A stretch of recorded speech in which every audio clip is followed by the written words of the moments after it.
Ah, like that bowl. Hey, everybody. How you doing? Yeah, it's Monarch, which I should wear my Monarch hat, but okay. And we are live. Okay. Hey, everybody. Welcome to the Fireside Chat. We're hanging out with my good buddy Greg from Rivet and from Mega Texas. I'm kind of a co-founder of Mega Texas because I was there when it happened, and I said, "Yeah, that's cool, man. You should do that." Yeah. So that was my contribution, and he did all the work to get it started.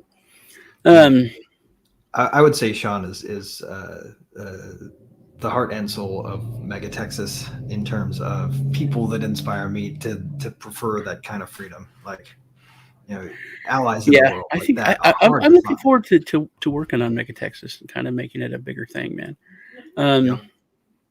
I first watched everyone about who you are, and you can usually catch Greg and me over on Dragon Change channel on the World Blockchain Roundtable. It's every Thursday at 10 Central, 11 Eastern, whatever else it is in your part of the world. It's a lot of more blockchain talk.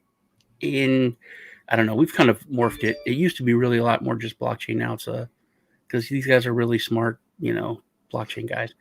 But we talk about a lot of other things because we over on Den, Dragon Chain's social network, people can vote and suggest the different topics, and they put questions up, and then those questions are voted on. So whichever one gets the most votes, those are the questions that come out. So you can check out Den over on Den Social and check out the World Blockchain Roundtable. So Greg, tell us about who you are. Tell us about Mega Texas first. And then tell us a little bit about Rivet. Kind of go over Rivet too. I want to get people over there. Okay, so I guess I'll start with me briefly. I'm Greg Lang. Am I coming through okay? No, I was telling my kids to turn the TV down. Okay, cool. All right.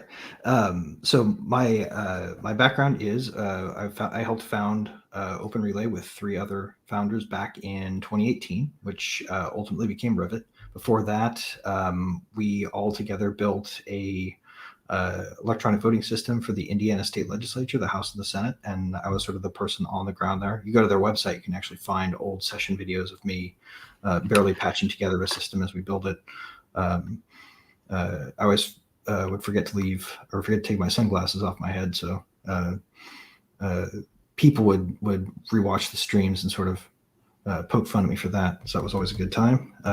Before that, I was practicing lawyer, fronted a punk rock and roll band in Overland Park, Kansas, or the Kansas City area, really, called the Mail Order Brides. If you can find them, there's not really anything online anymore, but. And it's a cool name, though. That's a really cool name. Right, it was a lot of fun. It was completely politically incorrect, but satire. I went by a pseudonym back then because practicing lawyer plus hypercritical kind of shock rock band don't always go together well. But it was fun times. And then before that, I was student at the University of Kansas and grew up in a little town in western Kansas called Waukene. That's me in a nutshell. Cool. What was your pseudonym? I'm sorry? What was your pseudonym in the band? Oh, pseudonym? I would introduce myself as D'Artagnan Fox, and people would literally believe it. That is also a cool name. It was a fun name to tell people that I was that person because you sort of take on that alter ego and you can do whatever the hell you want. D'Artagnan was a dick though, so I had to get rid of him. I should have the people on from Consent of the Governed. They had a band back in the 90s. It was so far ahead of their time, man. They're on Spotify. I actually really like the band. I listen to it like probably once a week. They have like 1 CD out. We got Hodl Crypto in the chat. He's talking about taking Canada back in the convoy. Before we get started, though, I do need to do this. Today's show in our Fireside Chat is brought to you by Prime XBT. Prime XBT, which I've done a video on. I'll put a link to the video in the description, but you can go to videos. They are, let me share my screen. Where is that? Share the screen. Make sure I share the right one. There we go. Okay.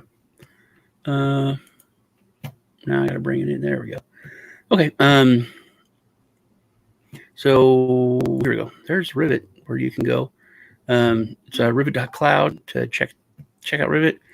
Prime XBT, easy to register. It's I want to say it's a leverage trading site, but it's a lot more than that. Like I said, I've done videos on it. It's easy to sign up for, and it's pretty anonymous. There's not like a KYC or anything, which is, I think it's really cool. They do have a bunch of different vehicles, everything from cryptocurrency, forex, commodities, stock indices, you name it, they have it. They also really kind of push, are very open about the risk. You shouldn't really do any of that stuff if you don't know exactly what you're doing. Always be very careful whenever you're doing any kind of trading, especially leverage trading. Long, short, Bitcoin, forex. They have a lot of really good tools. They do have stuff that I think is kind of gambling, where just you're basically betting on the price of Bitcoin, a certain short period of time. They do have copy trading, which is a really cool thing because you can kind of limit your risk. And you have to research that too, because you can look at all the different people, and some people can be making a ton of money, but they've only been trading for like 5 days. So you can look at the time frames, as long as people have been trading, what their returns are, and then just with a click you can copy that, and it'll automatically you'll get the same returns that they have. So that's about it for Prime XBT. There is a little quick video that I'll play real fast, and then we're good. Welcome to Prime XBT, the most powerful trading platform, offering immediate access to more than 30 assets.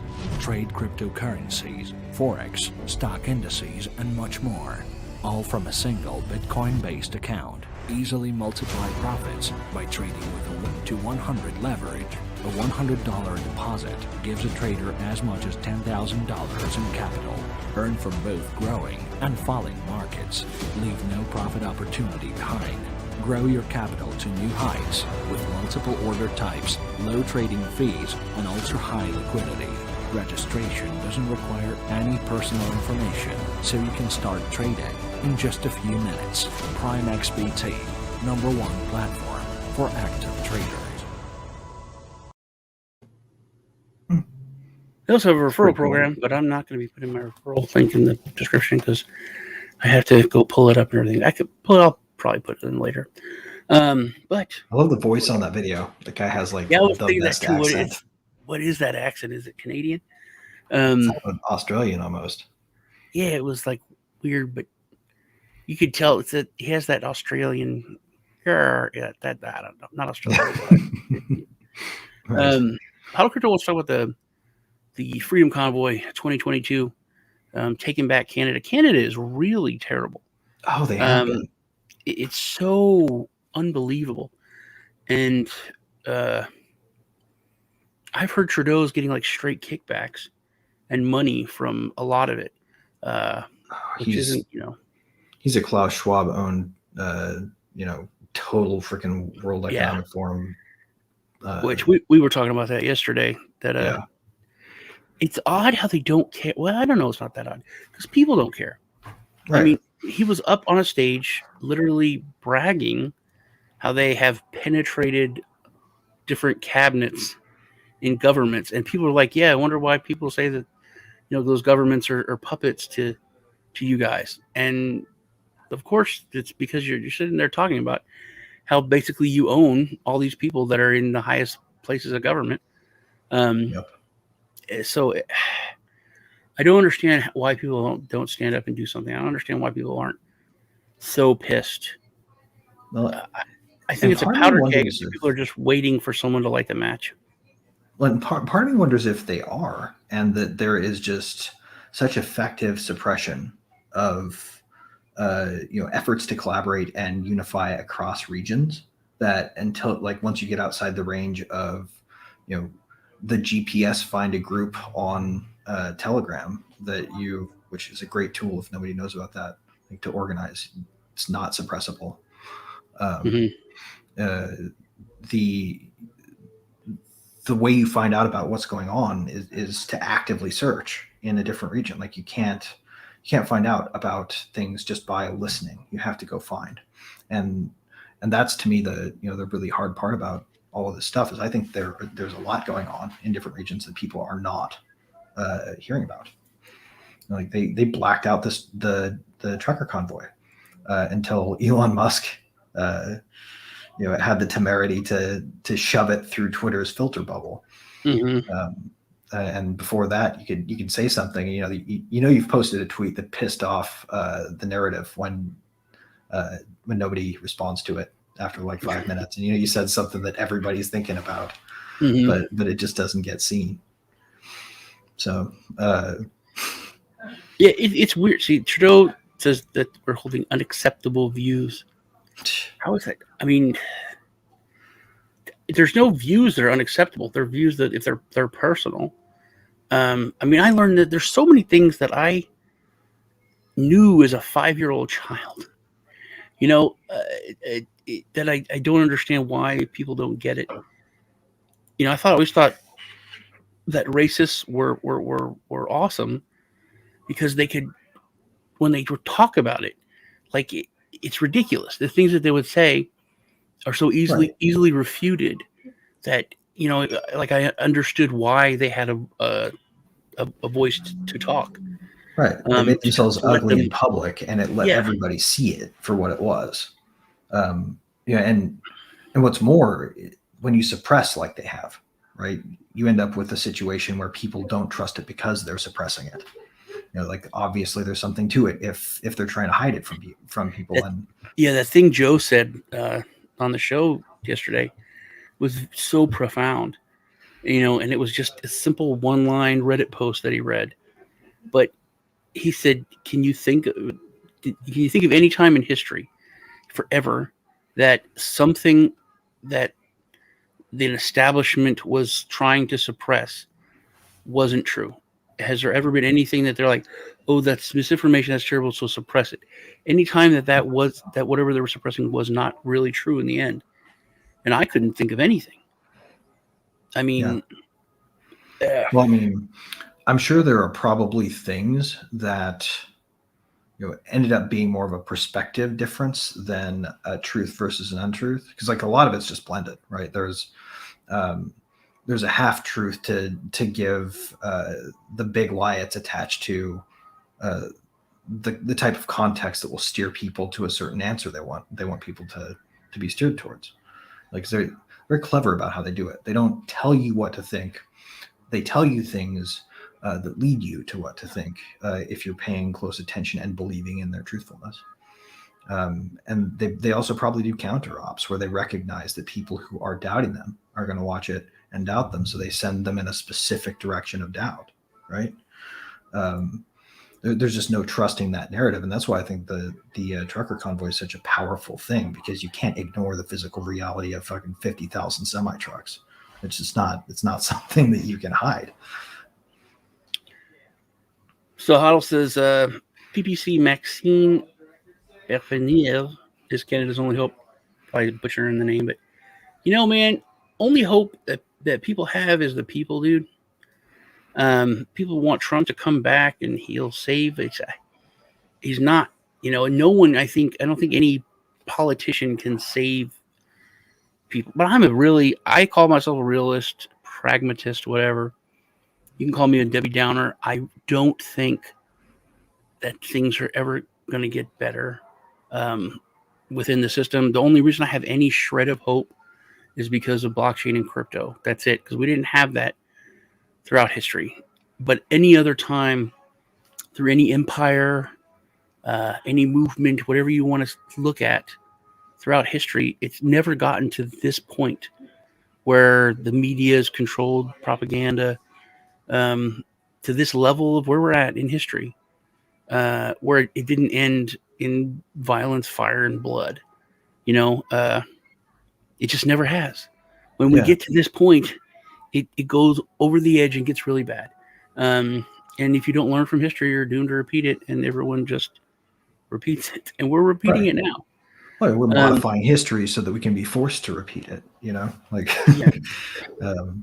And that's the cool thing is like, that's a good segue into megatexts because that's what this is about, right? The idea behind this started with a joke about forming a new nation called the United Counties of Mega Texas. And the idea is, hyper local action to initiate a piecemeal secession at a local unit that you can influence with your within your community, right? Like, it's a hell of a lot easier to organize your friends and your family and your neighbors and the people who believe the same way you believe to go take over the local city council and the school board with a coordinated political effort than it is to do major national scale things or state level things. Even like there's too much coordination.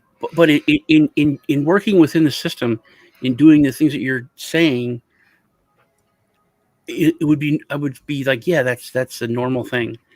Except now those people are labeled as terrorists. Yeah. Which is just shocking. That there's nuts. County terrorism, county. That's funny. There's going to be a county terrorism unit, counterterrorism unit of national police forces being used against our own citizens because they're just, and even if they are being assholes, if they're threatening violence, if they're it's parents and school board. Yeah, that's like local sheriff, that's police, if they're breaking the law, they're breaking the law, but it doesn't need national intervention. Right. Well, we've never meant to have a system of national intervention when it comes to rights formerly or previously secured to the states or the people. That's the whole 10th Amendment. It's unconstitutional. Mm-hmm. Unfortunately, the 10th Amendment is rarely enforced. You don't. If you load up Westlaw or Lexis, one of the search engines lawyers use, like when I used to practice, and you look for cases related to the 10th Amendment, you won't find much. You told me that they really don't even go over that in law school that much. We talked about it like in one day, and they said, there's no jurisprudence on it, so there's nothing to study. Like, we can't look at what the courts said because the courts haven't spoken. Well, going from your point of view, I want to get this as a lawyer's point of view. Because if I ever ask anyone else, that's usually if I ask a lawyer, they get angry because they kind of believe in the system. So we had talked about this. The SEC, you can't be an accredited investor unless you have like $250,000 or $500,000 in money. Yeah. Because basically, if you're not smart enough to have that money, you're too stupid to know what to invest in. So you're not allowed to invest in most investments. That's how wealth has been kept into the hands of the wealthy. One of the ways, and there's one crypto mom is the only one who basically said what I just said, and I've always said it. I've always thought it. And she said that the law basically is there. It says you're not smart enough to invest your own money.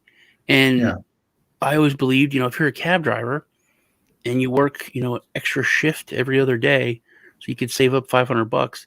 That $500 is that's your money. You can put it at risk.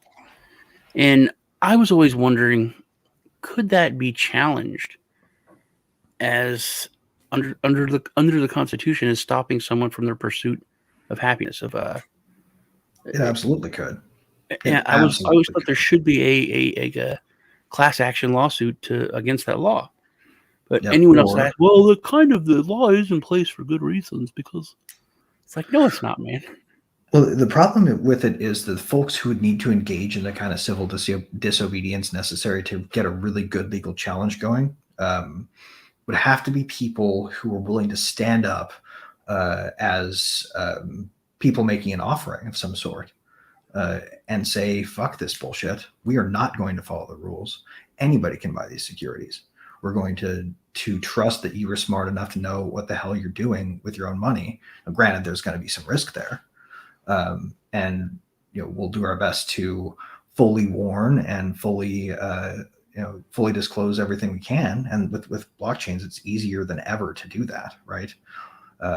All you have to do is look around a little bit to see people getting held accountable for that. Sometimes too late, but that's part of this is people who are in fact smart enough to do this, taking agency for their own selves, which is a hard thing to learn how to do. So there's going to be some road bumps, or some bumps in the road along the way, rather, like the whole thing with Sushi and what's his face that it was like a con artist from the early 2000s who just moved his way forward and then rugged everybody as soon as he got caught. So it was it's all over Twitter right now. I forget the guy's name. You know what I'm talking about? Hang on, let me see if I can find his. I'm thinking of the Polka King.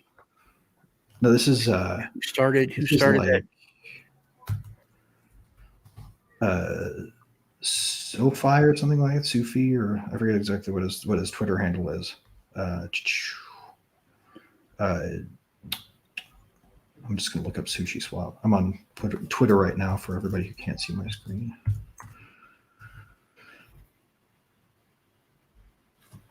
Yeah, they got seriously rugged, and as soon as they found out this guy was part of it, he got run out of the. That's the thing. I think DAO you team. put your money at risk and you lose it, as long as everything's upfront about the risk. That's why people were really pissed at Richard Hart, because he was so upfront.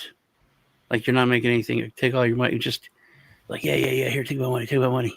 Even if it would have failed, and people would have been taken on Hex, he was so upfront. You can't really. There's nothing you can say. And I've been just ever since I learned about the accredited investor law when I was younger, I was like, I don't understand how this is a thing in America. This goes against everything. I should be allowed to take risk with my money. Oh yeah. Well, I think we can. I think the number one crime perpetrated by the so-called elite on everybody else in this country, the people that they think they need to protect from themselves, is that this isn't the 1930s. We are wiser than we are wiser than you're willing to acknowledge. Everybody is smart enough to handle this now. It's just like well, I think everyone has the tools to be smart enough. Exactly. So that's the thing. If you're not and you get taken, it's kind of your fault, and that's a life lesson. People don't want to learn life lessons. People don't want to, don't want to have bad things happen to them. But that's the truth, and people need to learn that. Right. And if you do, the next time you're going to be more careful, and you're going to do your research. Well, and the other part of it too is we haven't seen, like, professional money managers like to think that they are somehow necessary intermediaries, that they save everybody from themselves and they still make the money, and then they take fees on your 401k, and when the market tanks, they still take fucking bonuses. And these people who are just exploiters aren't really doing anything at all other than parking your money in some predetermined, very limited positions that that they hide this the simplicity of what they do behind layers and layers of jargon and sort of noble lie silence, when in reality what they do isn't all that complicated, and you can learn how to do it yourself with a little bit of effort. And I was a financial advisor, and it's you're licensed with a few different, like, insurance companies, and then you look at a few different we were I think the best. You can be good at it and do it right. Well, but most people aren't. We're not out there scouring all the different investments. There's like a few we look at. It's like, this is a decent return. This is has a good track record, a good reputation. And then you sit down and you tell people, this is a good insurance that you need. This is what I'm contracted with. I'm going to make a ton of money. These are mutual funds that are going to give you a decent return. They look at this track record, look at this, that you've heard of this company. I'm going to get a small percentage for the next 20 years. Cool. Sign these favors, you're good to go. It's not like we're constantly looking and going to move your money. It's very simple, dude. It's a usual pitch. You might change something here and there, but it's very simple. It really is. Just you could insert vacuums and sell them. It's the same thing. You have to have continuing education. You have to basically pass like a bar with the state so you can get licensed. I mean, there's things that you are there to protect people, but it's not, like you said, it's not that difficult. Right. And moreover, you could very easily, employ your knowledge that you gain from studying all the licensure exams and all those things to just teach people how to do it and teach them how to think about risk. It's something you could learn to do from a well curated YouTube series in like a few months, and then practice is going to get you the rest of the way. And just good sound, literally never betting more than you can lose on anything is going to get you the rest of the way.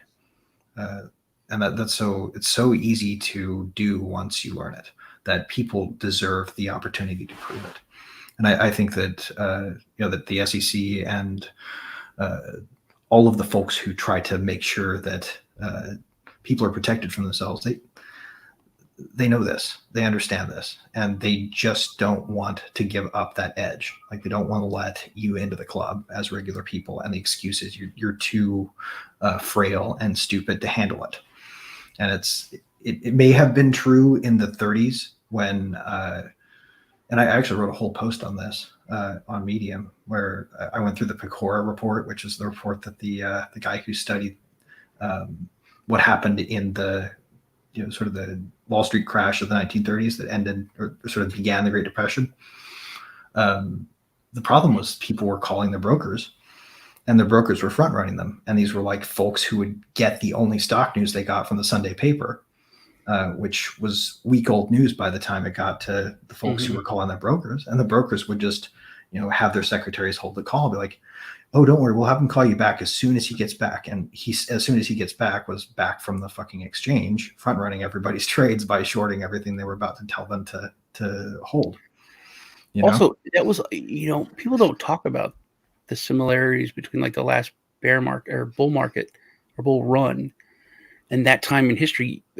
Basically, anybody put money in the stock market, everyone was making money.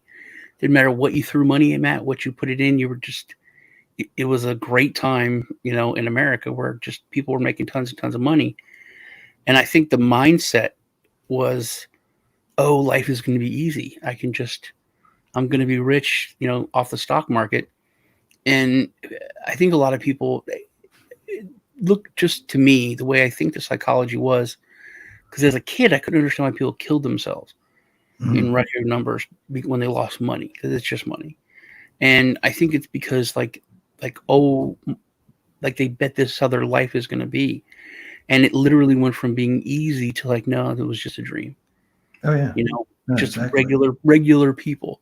And I think that's why it was so hard for people to understand and to take, and then to be brought to, poverty, basically. Right. Well, I mean, and that was just the beginning of the situation we find ourselves in today, where, like back then, the tax brackets for income were such that they weren't really that different than they are today. There was a minimum wage that you could make and be well under the taxable amount. And it was like most everybody. They didn't change it. Inflation pushed everybody into the need for an income bracket that was well over that bottom line minimum, right? Now we're in a place where if you hold dollars and save them, you're fucked. If you try to put them in an interest-bearing savings account, you're fucked.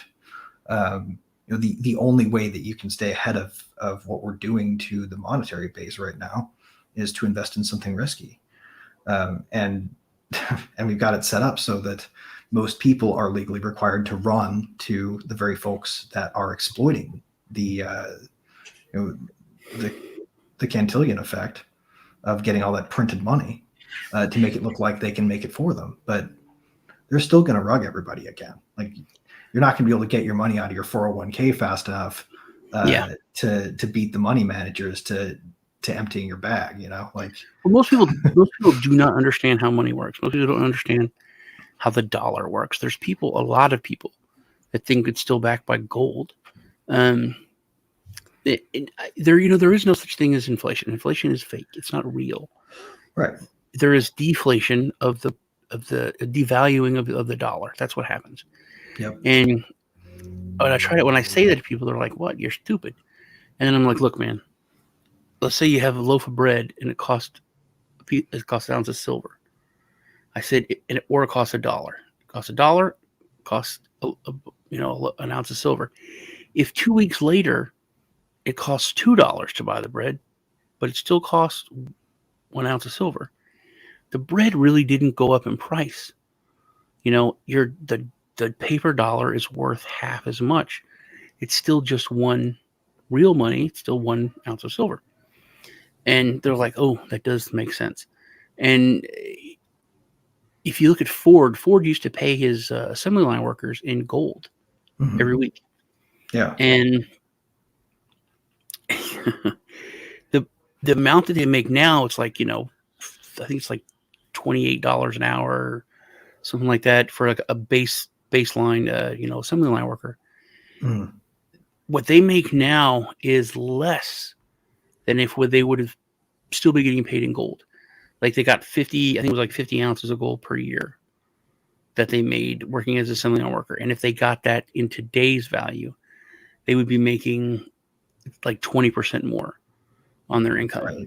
So it's obvious that. Well, if you want to see it too, you have to really know the key to. By the way, you probably know this, but for the audience, if you're skeptical of this notion, look up the Cantillon effect, and if you want to go even deeper, Mises.org has some great stuff on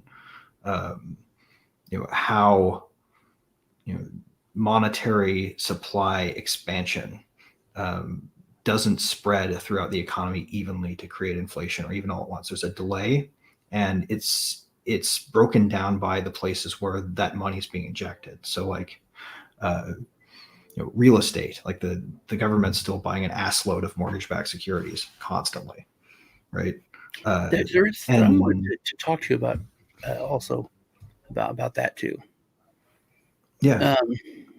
But you were talking. Go ahead, finish. Oh yeah, no. And the other one is the way that they did the QE by buying corporate bonds. That basically ended up being debt that they purchased from banks that injected capital into the accounts of the people who previously held the bonds, and the government bought the bonds.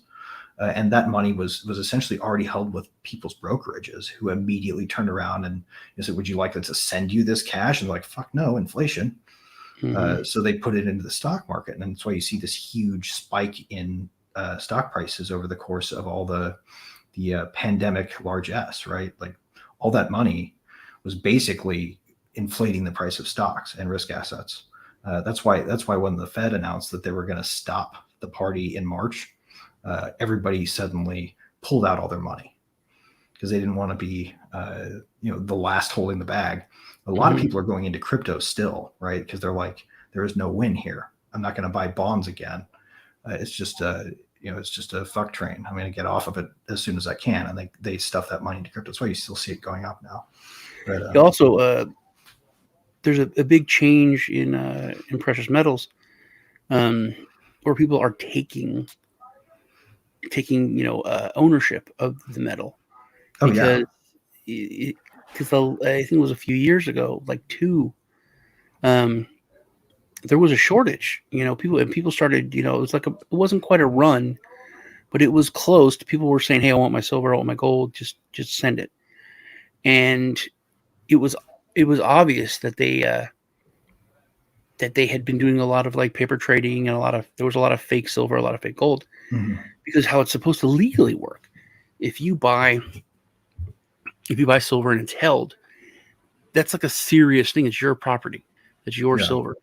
So it gets put into a vault, and no one touches your silver because it's yours. Right. And then if you want it, they have to go get your silver, like a safe deposit box almost, and send it to you. So a lot of people, they had bought silver like in 92, And then, 2018, they're like, I want my silver. And they were getting silver from 1999. Mm-hmm. And that's not a possible thing if you bought it in 1992. So it's obvious that they had messed with their silver. Oh, they were basically playing fractional reserve against future supply they planned to acquire. Exactly. They were completely, which I wouldn't use the word sacrilegious, but it's so bad to do that, because the whole point of the precious metals market is that you're not messing with fractional reserve, you're not messing with bank. It's all real, and they had turned it into something perverse. Well, and especially in a case where it's a precious metal that has to be mined and either melted into bars or minted into coins. That supply doesn't catch up. Like if you find yourself in a liquidity crisis, if there's a run on your gold bank, you're fucked. Like people are going to be real pissed when they find out you sold them gold that that you planned to buy in 2 quarters after the profits you expected to make over the next 2, selling gold you hadn't even been mined yet. And even if people go to prison, that doesn't help all the people that are out the money. Right. Oh yes, it's a stupid, like, who the fuck cares if you punish them? Frankly, give me the money. It's sort of what people need. That's why people, if you're buying precious metals, should be buying the actual metal, buy a safe, and keep that shit in your house. Yeah, it's not. And that's the thing, you can talk about your reputation, but it's too big to risk now, because before, I really think crypto and precious metals is like the big thing. Everything else I think is more risky. Right. But if you're talking about that much of your family's security, you got to make sure you've got to have your private keys, and you've got to have your precious metals where you know where it is, And that's why your private keys are like so powerful, right? That's why crypto is so powerful, because the government can in fact come in, rip your safe apart with special tools after they've jailed you, and take it from you and then convert it to their own use. If you don't want to give up your private keys, no matter how long you have to sit in jail for contempt of court, they can't convert it, and that's really what they want. So so simply knowing that. Remember the ransomware, and they got the government came out and said that we got half the money back, and then everyone was like, that's not how it works, and they had to come out and say how it worked, because I think a reporter asked them, how did you get the crypto? And they're like, oh, we have special things that the government does. And that, like, the regular Joes were like, no, you don't. Wait a minute. You have to explain that, because that's not how this works. So show us your magical quantum computer, fucker. Right. So when they got this huge backlash about it, they're like, okay, we found private keys written on a piece of paper. Leave us alone. You know what I mean? They had to come out and tell the truth, because, like you were talking about, people have become a lot smarter. Yeah. People are a lot more technically savvy than they used to be. That is the beauty of it, is like everybody sitting here listening to this knows they can handle that shit. A lot of people watching this already are handling that shit, and people who aren't because more out of worry that they'll do it wrong than out of certainty that they don't know what they're talking about. And that worry that you'll do it wrong is literally the voice in your head that you need to listen to as you learn, so that you remember the importance of it. The real risks of loss when it comes to not maintaining good practices come from people who get too comfortable. Like that worry is the voice that will keep you from making a mistake. What's going on with the truckers protest thing? Why don't you go into just a little bit what they're doing? No, absolutely. And granted, the degree to which I know of the specifics come from Rebel News. So I don't know if anybody knows of Rebel News. If you don't know of them, check them out on Rumble, because that is a great news source. Well, they're international too, aren't they? They are, and they do some really great work in Australia and especially great work in Canada, where they were founded. Yeah, that Australian guy's pretty funny. Yeah, but for people who don't know what's going on in Canada, Canada is in many ways as bad or worse than Australia. they have been suffering under you know, a regulatory regime for COVID that has been just nonstop. I mean, in Australia, they had reprieves between rounds of jackbooted craziness. I wouldn't say that that's the same exactly in Canada. It very well could be in some places. It is in some places, but it's not like that there. It's more like this fucking noose that's been tightened around their necks constantly, nonstop. I mean, I don't know if you guys have ever also followed or watched What's Her Face, but she's got a great stream that sort of gives you the idea of what Canadians feel like, what they're going through. Captures it well. And these truckers are essentially reacting to a new rule that Canada put in place where if you were coming back across the border and you weren't vaccinated, you were going to have to quarantine for a week before you were even allowed to pass. And they weren't going to even allow you to prove through a test that you were COVID negative, right? You were just going to have to park your truck for a week, which anybody who's in trucking knows that's fucking economic death. Like you're not going to be able to pay for your family's food and housing if that's what you have to do. So people who, cross-border truckers from the United States and cross-border truckers from Canada, along with smaller regional trucking groups, got together and built this convoy idea to protest this madness. Right? This is the Canadian version of Biden's great workaround with OSHA, and they're not going to take it. They're not going to deal with the Canadians forcing them to get vaccines against the threat of economic ruin. And they're not going to let that happen to the country either, because anybody who knows anything about trucking and knows anybody who's ever driven a truck knows that our economy would crash without these people. These are fucking unsung heroes of the economy. And this is the world's biggest convoy of trucks ever, 50,000 strong at least, driving towards Ottawa to hit those bastards in the face with reality. And that's exactly what's happening. It's remarkable and gives me fucking hope for humanity to see it happening.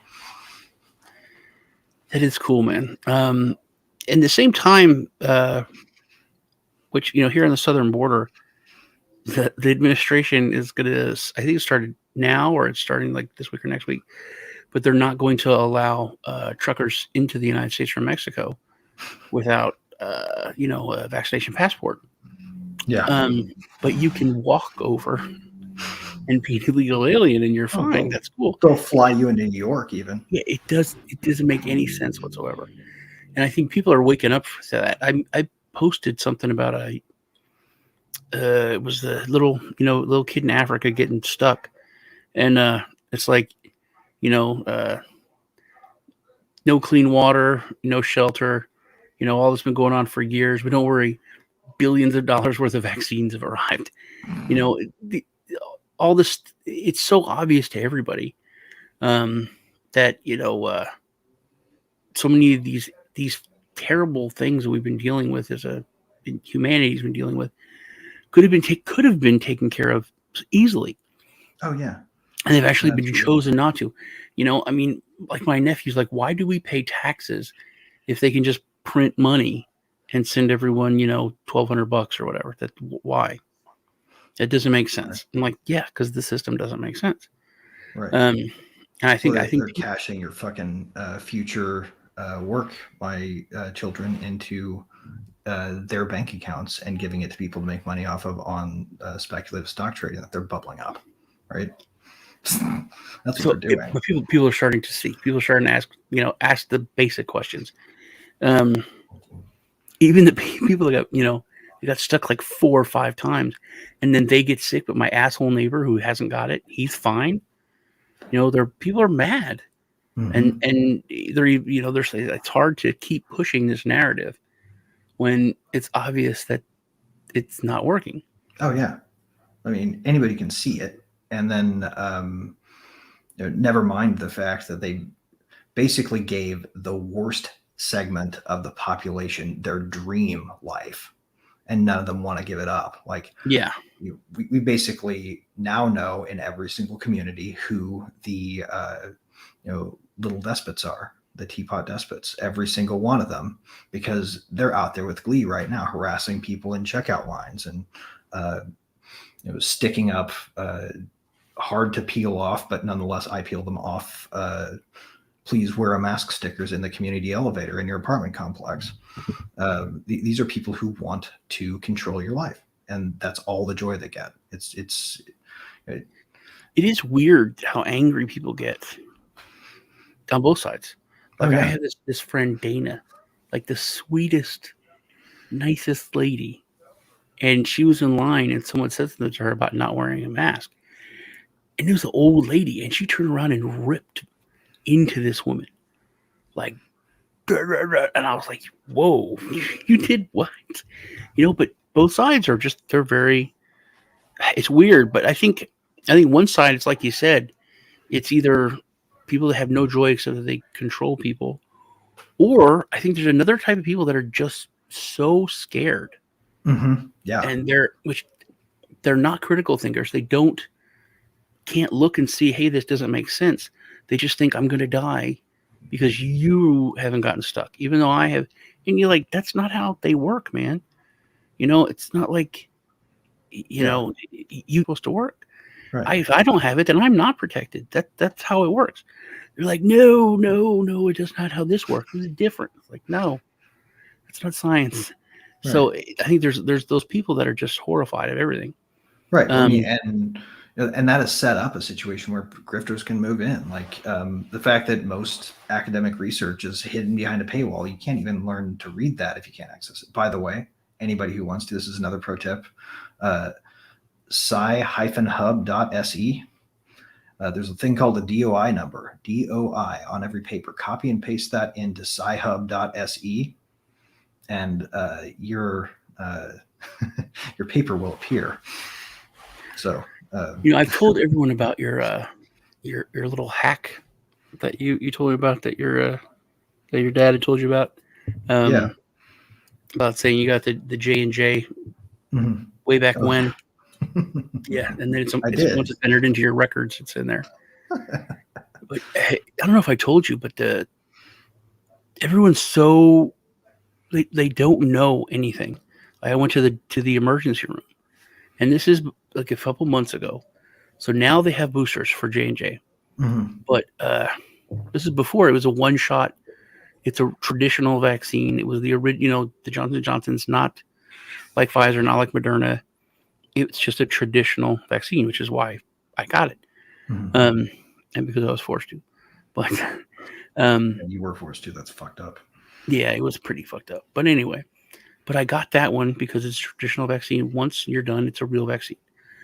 So I go to the emergency room. They're like, "Harry, are you vaccinated?" Yeah. Have you had your 3 boosters or 2 boosters? I said, no, I have Johnson & Johnson. It's like, oh, okay. So we have your boosters? I was like, no, I have Johnson & Johnson. It's a one-time. It's a regular vaccine. Yeah, okay. And these are RNs. Okay. They're like, right. But have you had the boosters? I'm like, there's no boosters for the Johnson & Johnson because it's a traditional vaccine. And I had it like 4 months ago. So you even if there was a booster, you wouldn't get it for like years. They're like, oh, yeah, but have you had the booster? I mean, literally, it was like a bit. Right. And then the doctor came in, and I was like, can you tell them I had the Johnson & Johnson? And they're asking if I have boosters, and then there was no boosters. And there's like, there's no boosters? And I was like, oh, my God. So the doctor's like, there's no boosters for Johnson? I was like, it's a traditional vaccine. It's not the RNA one. It's just one regular shot, and you have the vaccine. And they're like, I'm going to check on that. He comes in. He's right. There's no boosters for it. So I was like, oh, God. Fine. And these are 3 medical professionals. It's so obvious, which is why I think most people, when it started, they're like, we'll wait a year. And they were like, whoa, in a year, there'll be a lot of shit coming out. And it's true. There's a lot of shit coming out. Just want to see how,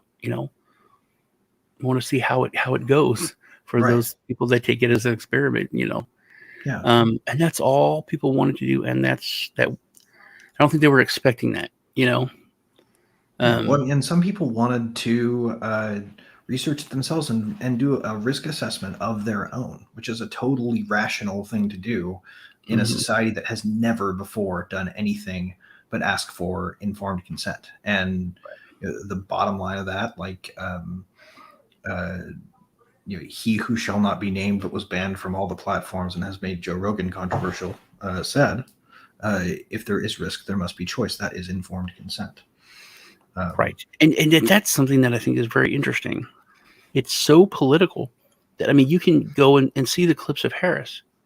I'm not going to take that vaccine. Donald Trump's in charge of it. Mm-hmm. And they're like, you're not going to have one come out. Not Donald Trump's made it. I mean, it's the same thing. He started it. It's the same doctors, the same corporations, the same pharma. And she literally said, I will not take it. And now she was saying, why won't you take it? You have to take it. It's like, woman, you said you wouldn't take it. Yeah. You know, it's so...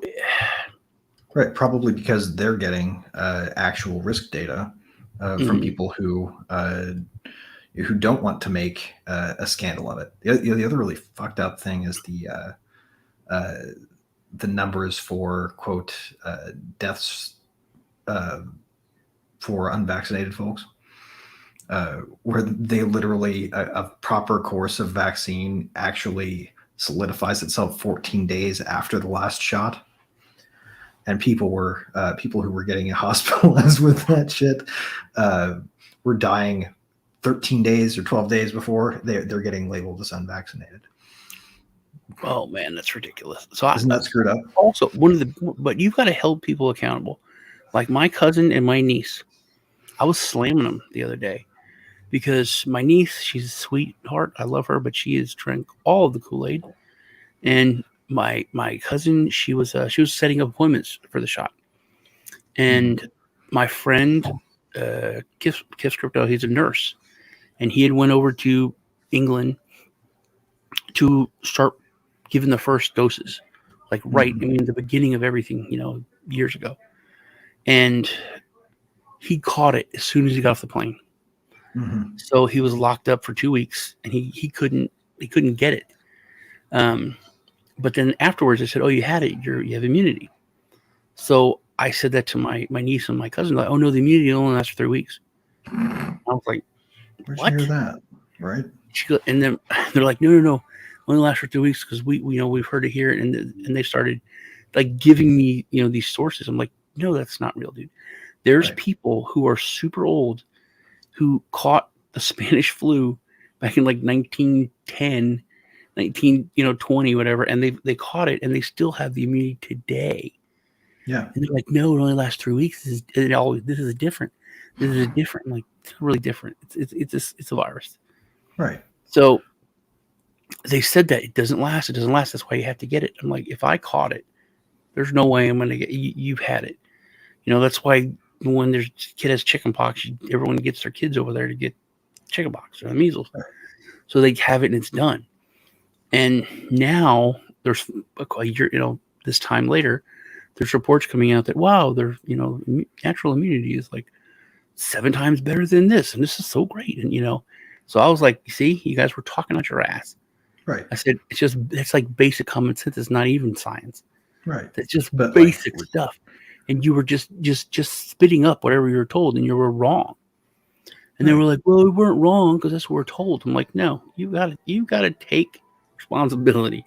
If you are going to argue with people and push people in a direction, you're going to have to take responsibility that you were wrong. It's, and they don't want to hear it. They're like, no, that's what we're told. We're just, saying what we're told. The science changes. And I said, that's the point, dude. It doesn't. That's what I was saying. It's common sense science. Right. If science doesn't change. It is change. Yeah. Right. Like there's a big difference.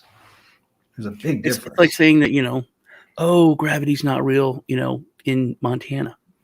It's like, no, it's real in Montana. No, it's different in Montana. Right. Like, dude, it's actually not really not really virology that makes this happen the way that it does. It's evolutionary This is the implications of natural selection, that viruses do what they do, because they just happen to evolve more rapidly because they're very, very simple organisms, right? Um, Evolution didn't change, so obviously, and this is how I've always thought about it, is like viruses, they spread better when they're respiratory viruses if they don't kill their hosts. So when they mutate, the ones that spread the fastest and the furthest and the widest, they're mutating towards being less lethal, right? That's just how they've always worked. The fact that we looked at this one and said it's going to work any differently. And it has a new variant is way easier to catch and way easier to get over. Oh yeah. I'm actually hoping I get this one, but yeah, right. I unfortunately got the very first variant of it, because ETH Denver, there was actually a guy who later got found out with it at ETH France or something like that. I think it was ETH France or maybe ETH London, but got found with it. And I literally met the dude at ETH Denver, and we all sort of got sick on our way back from that. And it wasn't fun, but it was a respiratory virus, Well, I have respiratory. When I died, I had lung failure.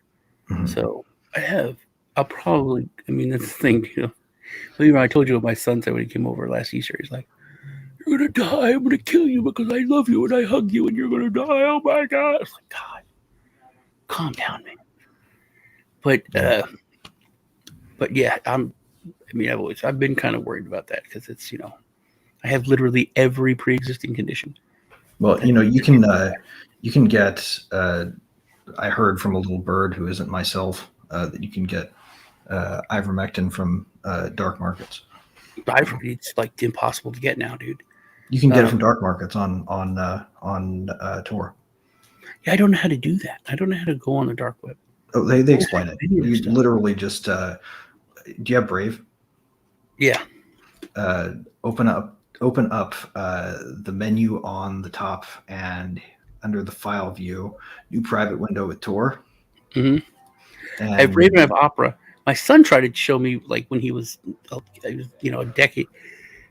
This was like right before Bitcoin was invented, around that time.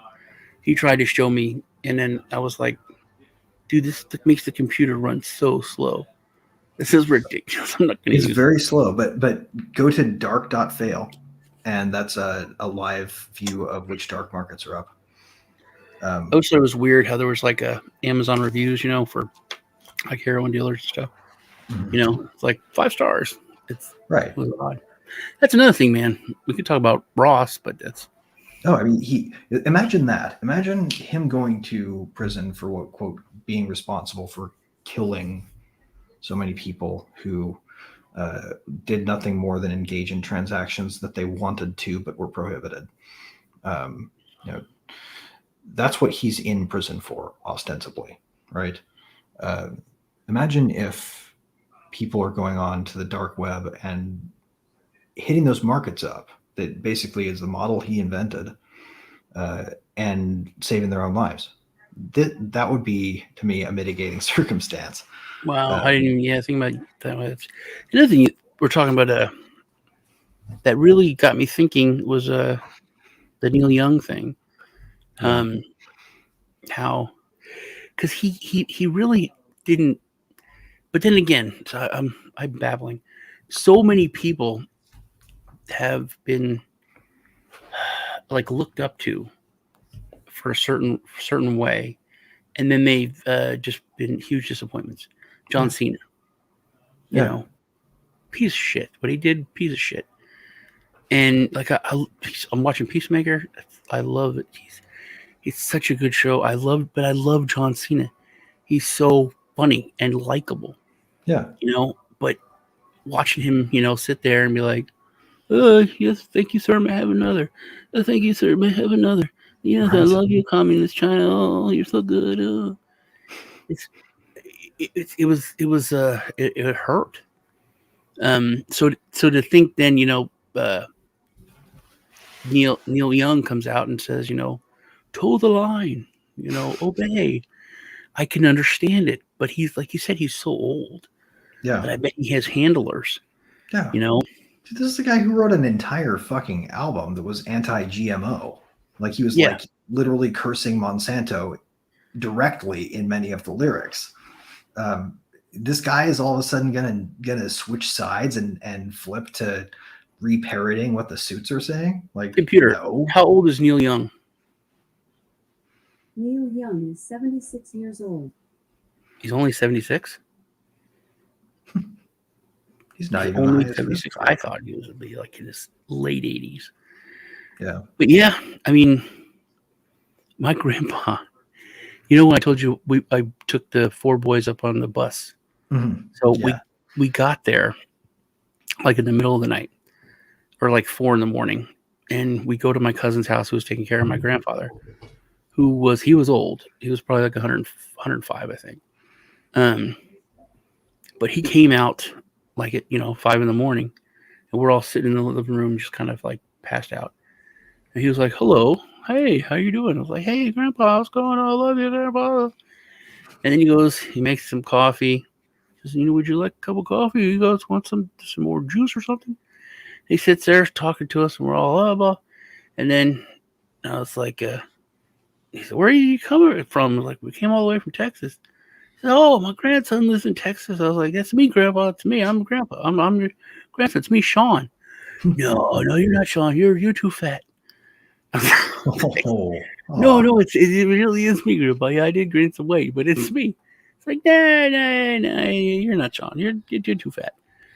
And then so we're talking, and this is before that. And then he just stands there. He's okay. Well, it's nice talking to you, but you need to leave now, or I'm going to have to call the police. It's like that's when I said, no, it's me. I'm your grandson, Sean. He's like, no, you're too fat. And then we're trying to talk to him. He's like, I'm going to have to call the police. And then he goes in, he gets the phone, and I was like, I'm going to wake my cousin up. It's like, Grandpa, don't call the police. But he just picks the phone up, and he's like, it's like some random, yes, sorry, there's a home invasion here. They're very nice people, but they need to leave. But my cousin was like, no, it's Sean. I don't think so. But yes, but my point is, he would be easily swayed to believe whatever. So yeah, I had been thinking about that, and it does make a lot more sense than Neil Young just coming out and it'd be like if George Carlin did it. It's just no. Right. It's like how easy would it be for whoever they hired to manage his site and his digital presence started taking orders from his spouse, for example. It would be very easy for that whole thing to have been fabricated by people who were managing his affairs for him without his knowledge or even over his objection. Baby stick figure says that liver pate is gross. What do you think? Yeah, that's pretty gross. It's not gross. It's delicious. Really? Yeah, I'll make it for you sometime. Will you try it? Maybe I've just never had it good. Okay, I'll try it. I mean, I'll try anything. Yeah, Bambi stick figure. He'll try it. And you know what? I believe him when he tells me he's going to try it. Unlike some people. Let me ask you that. We'll have this conversation. Because Bambi stick figure made a promise to me. And then she broke the promise. And that hurt my feelings. Because I make a big deal about promises. It doesn't matter what the promise is. If you break it, you broke a promise. It's a very serious thing. Right, exactly. So I made a pate, and she promised she would taste it. And I was like, don't promise if you're not going to taste it. Just, no, I promise I'll taste it. So then I brought it over, and she refused to taste it. So I'm like, you have to taste it, dude, because you promised. I was like, even if it's just like a minute amount, a microscopic amount, you have to taste it. So then I didn't understand why I was mad. And I said, why I said it was a big deal? Because you broke a promise. Do you agree with me or disagree? I do. I think that, there are certain things that bind you irrevocably. That's part of the beauty of smart contracts. Although I don't really think they're contracts, right? Yeah, I do promise to try it. But like once you lock in that promise, you execute it, or you've broken a promise. You broke the promise. Yeah, that's the thing. And hang on, I got a fire truck coming through here. Hang tight. Either you keep the promise, or you good vibes. The smell almost killed me. It didn't kill her. It smells very nice. I use white wine. I use liquefied garlic that I have to blend up. Okay, it was very good. Well, I will try it for sure, and but I will only try it if it's made by Sean. Yeah, it's really good. It's delicious, and everyone else in the house liked it.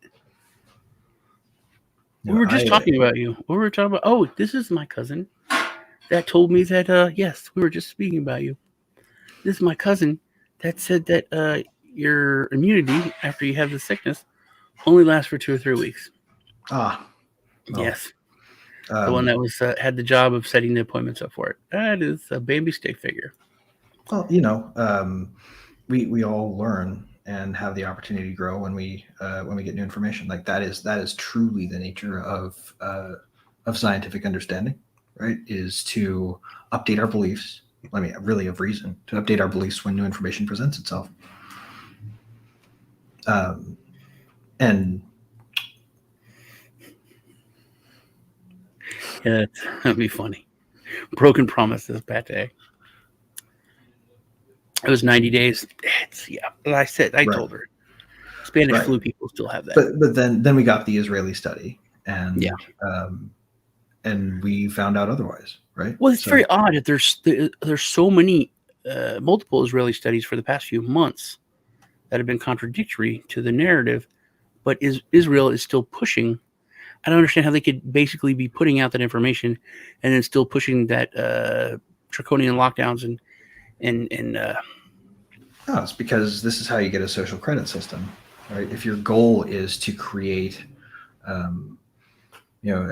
a world where your employer gets access to your medical records, and those medical records start with maybe your vaccination status, but when they make you sign up for it, like Boeing does apparently, they make you sign up to give your whole medical record over.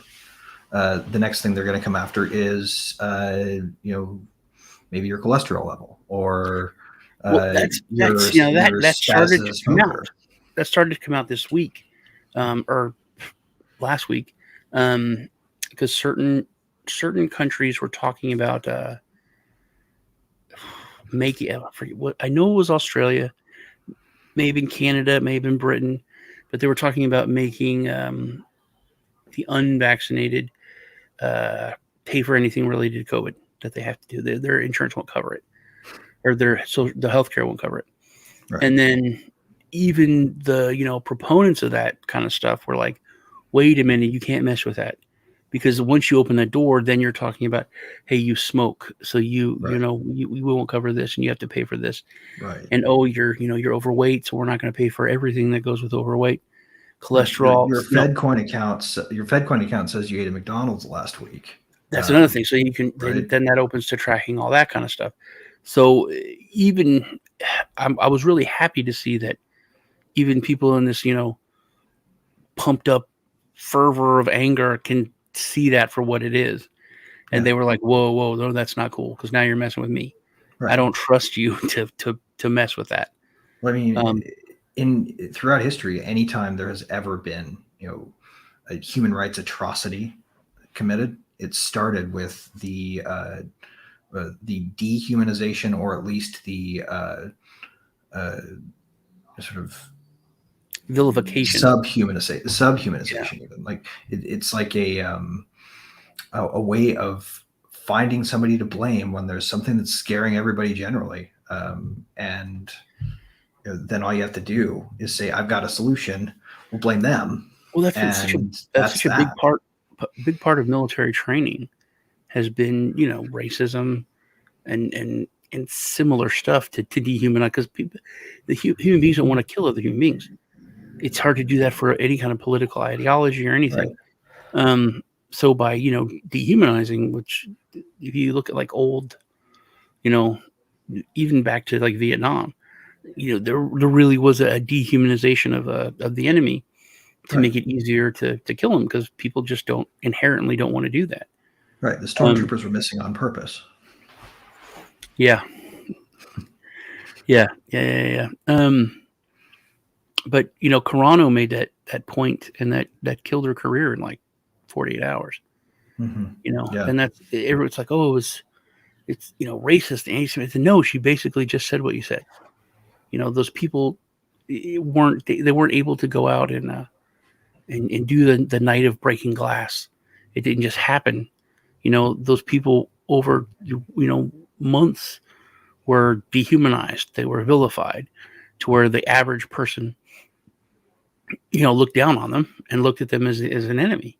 Right. And once they had indoctrinated those people through propaganda, then it was easy to take over. Then it was easy because they didn't have anyone to fight. Right. But and that's ultimately why I decided to stop going along with it.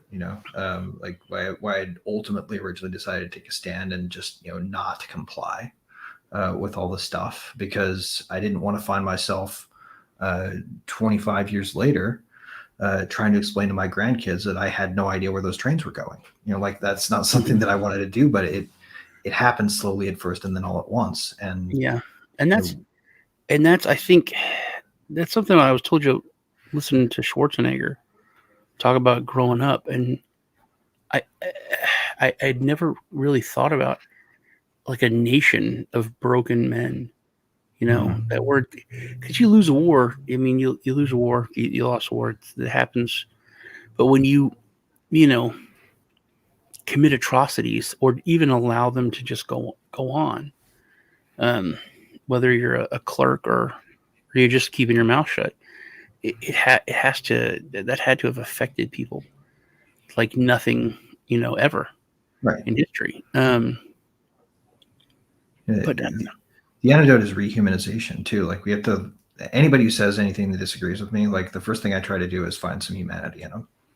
Like somebody wants to shout at me about my beliefs. The first thing I do is find something human about them to connect with before I even think about responding. Right. Because the right response isn't facts or figures or the latest studies. The right response is these are people.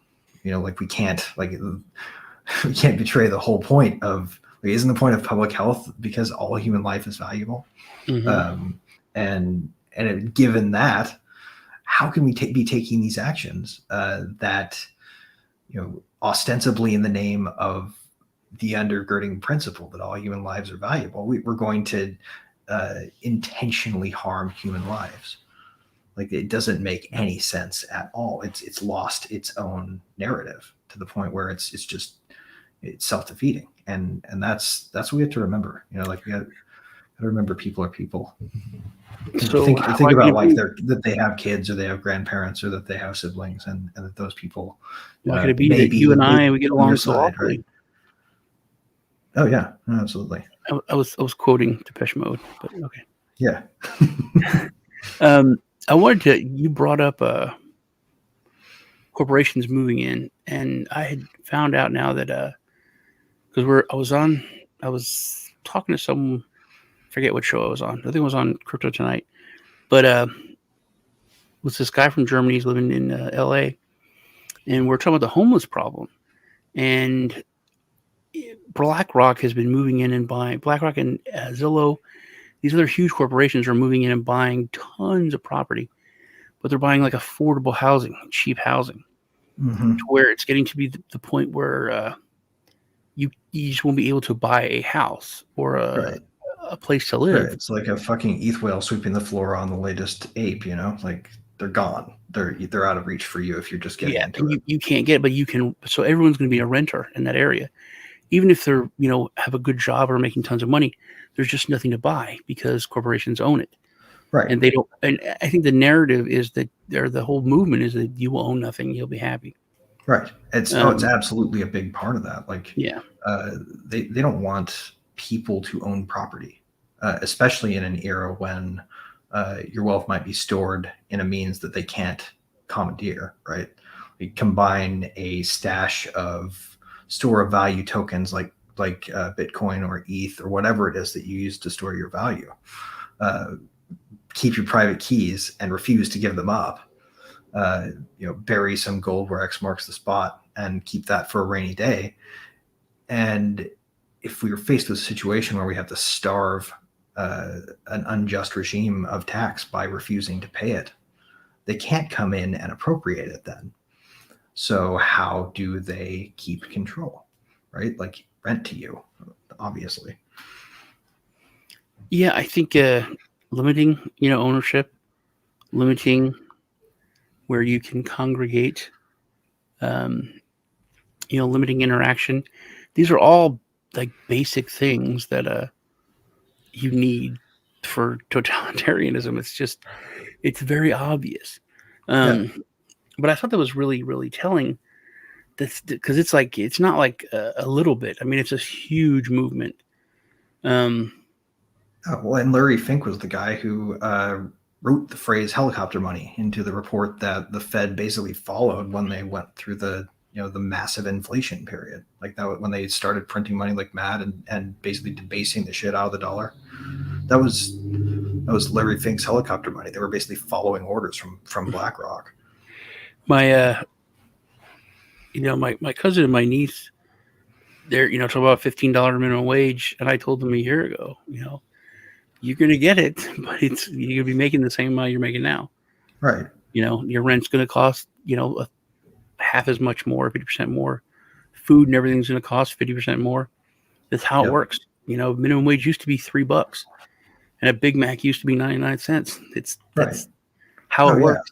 You could get $1 a gallon gas in the 90s. Mm-hmm. Like $10 would fill a 10-gallon tank. $20 would fill a 20-gallon tank. You could drive the biggest truck on the road, and it would cost you more than $30 to fill it up with premium unleaded. Mm-hmm. It was madness. I mean, it was a great time, but it was also, compared to the 60s, about half what it was worth back then. And it's been accelerating so dramatically. My favorite thing to do these days is go check out what a thing today in dollars would be worth, 5 years ago. So if you were selling your crypto at today's price, what would yesterday's price have been, just based on inflation alone? 2000 or according to 2000 prices, crypto is still well above $5,000.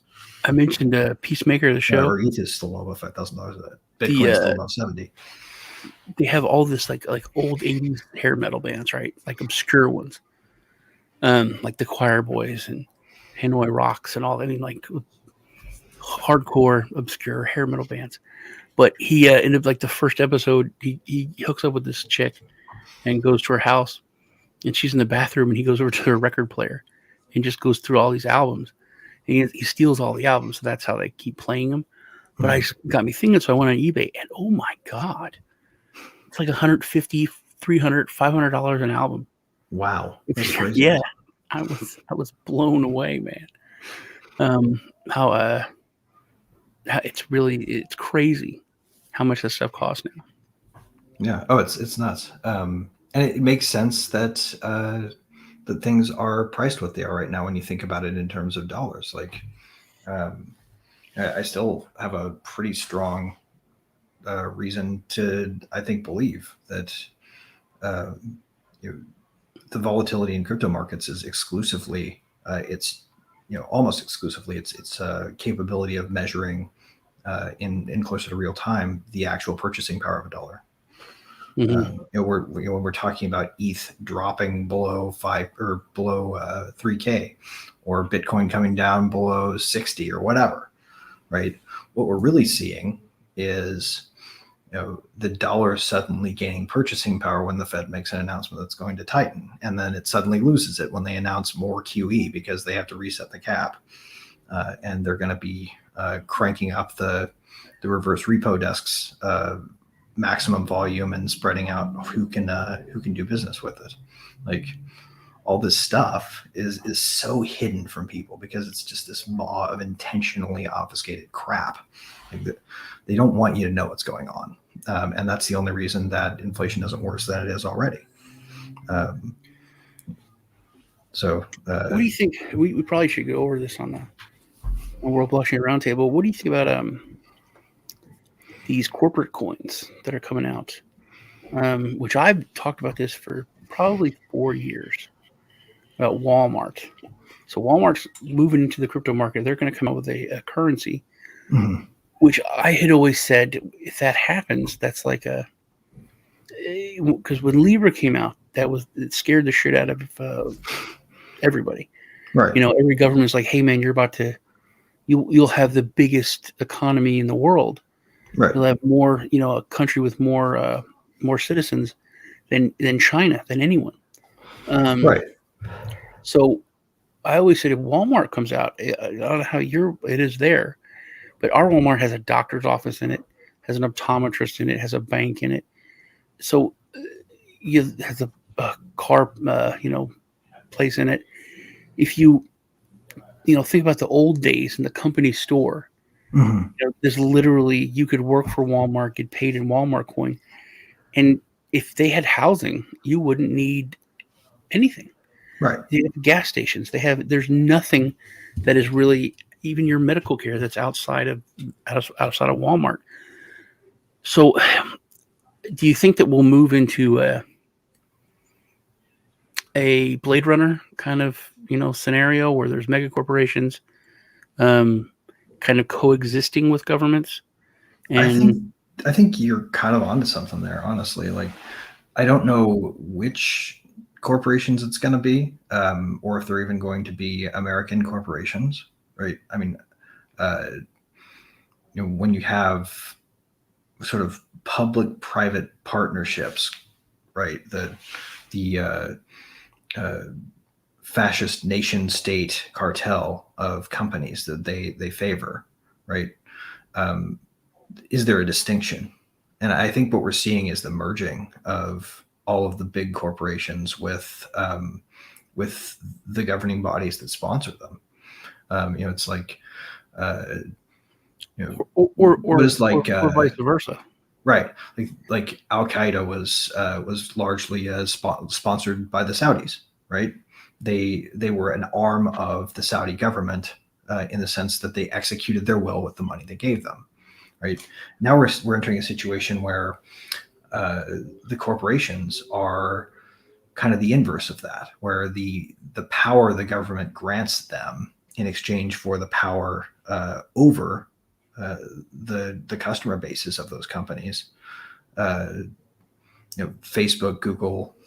Google's a great example of it, right? Like they're basically a branch of the government right now in terms of their censorship activities. We're at a point now where it's not that hidden anymore. It's like, these mega corporations, they talk about Schwab, perfect example, talks about the control that they have within the government. Right. So it to me, this seems more feasible to where it's not a bloody change of power. It's going to be the soft tyranny of the nudge, basically. Yeah, they basically come out and say, hey, we're already running stuff. We're going to take a more active role, and we're just going to be out. We're just going to be more upfront about it. And then they're going to have, their own police force and so on and so forth. And the government doesn't need to fund this town. It's under Walmart control. It sounds a little crazy, but that's classic science fiction. And we're at the point now where it's not that far off. Right. It's not that weird to think about. It would be, instead of us helping the government or giving this money to the government, who has proven time and time again that they can't handle it and they'll waste it, we're going to take care of this. Private prisons are already here. Right. 50 years ago, that would have been, even 30 years ago, that would have been just insane to think about. Right. But now, keeping all of the trespassers and minor misdemeanor property crimes committers from January 6th, right? Like they're actually in a private prison at this very moment. but they're for-profit private prisons. I Right. mean, you go into jail, you're paying 3 to 4, 5 times as much for food, Yep. and you're getting money from your family for that. They're subjugating. No, what are they? Substituting? Not substituting. They are. What's the word I'm looking for? Man. Subsidizing. They're Yeah. subsidizing, their family members by giving them extra money so they can afford to live basically. So they can buy $2 ramens, $2.50 pack of ramen. It's like, 10, 20 cents Right. at the dollar store. And then, if you want to make a phone call, that's going to be, $1 a minute, 50 cents a minute. Whatever. There's this whole just to drain. And basically a lot of people that have, family in jail, they're part of it's part of a poverty system. Right. They don't have a lot of money anyway. So you're Right. draining what little money these other families have on the outside to be able to, so the person on the inside can live decently in prison. Yeah. Well, But it's so obvious how it's set up, and it's all for profit. And Right. we're also the only country in the world that I think has a for-profit prison system. Right. It is. Well, it's a cynical view of the human being, right? Like it neglects that human dignity that each of us have, like that each person is entitled to, because it treats us like herd animals, and we are not customers. We are, owned consumers. In that model of the world, and that's why I think DAOs are so important, right? Because the one thing that you can see consistently, and coming back full circle to where we started with this episode, right? The regulations on people investing if they don't already have a lot of money. Those same rules were turned to shut down what they saw as a huge threat in the very early days of crowdfunding, where people would put money into an idea and they expected to lose it. They were paying to see a thing exist in the world. They didn't want a return. That ultimately is so powerful because you can create a lot of capital to create a lot of action, completely outside of the standard system of controls that says you can be in charge of it. You can't. We're not going to give you a charter for that. You can't get a license for that. Only people that we know are already bought in and that we already have completely doxed can run this kind of show, because it's dangerous power for you to wield, right? Like imagine what you can do with a DAO when there is no permission. There's no requirement for any identity or vetting. You can pool your resources, and you can do things like form an anonymous political action committee that hires lobbyists, or literally make a buyout offer for a company and force it to go decentralized. Because of the rules for corporations, they have to take a good enough offer. Well, even you with could literally force a company to go with off kind the of market. the invention of DAOs, it's kind of the next step of the evolution in crowdfunding, because it takes the middleman out, which is basically what crypto always does. Right. Where not Kickstarter, but most of those large crowdfunding platforms, they take a huge chunk out of people's money, and it's once again usually people that they're most vulnerable. So and so is trying to raise money for their medical bills or for a funeral, and they're taking 20% or 50%, a huge chunk of it. Right. From those people. Or the actually fix the potholes in my neighborhood DAO instead of waiting for highway funding from the state. And who needs that centralized crap anymore? But it always ends in the government seeing loss of control. We were talking about the homeless thing with on that show. It was obvious to me that the government will not allow people to fix stuff. Right. This one guy, he was I don't remember, his influencer. He was he's a celebrity, and he raised through crowdfunding, and he gave a bunch of money himself, but he raised like $1 million, and they built 100 tiny homes, They would house like 4 people. Had like a bathroom, had everything, just a little kitchen. It was small, Right. but it was like a 4-person tiny house. Right. And he had all these flatbed trucks, brought them all downtown. They had a property. They put all the houses there, and they're giving it to the homeless all free. It's 100 or like 400, homeless people, or 300 families, whatever you want to say. But it was a lot of people off the streets. Right. Within 24 hours, the government, the local, government, had come and seized all 100 tiny homes. Right. And within 24 hours, they destroyed them.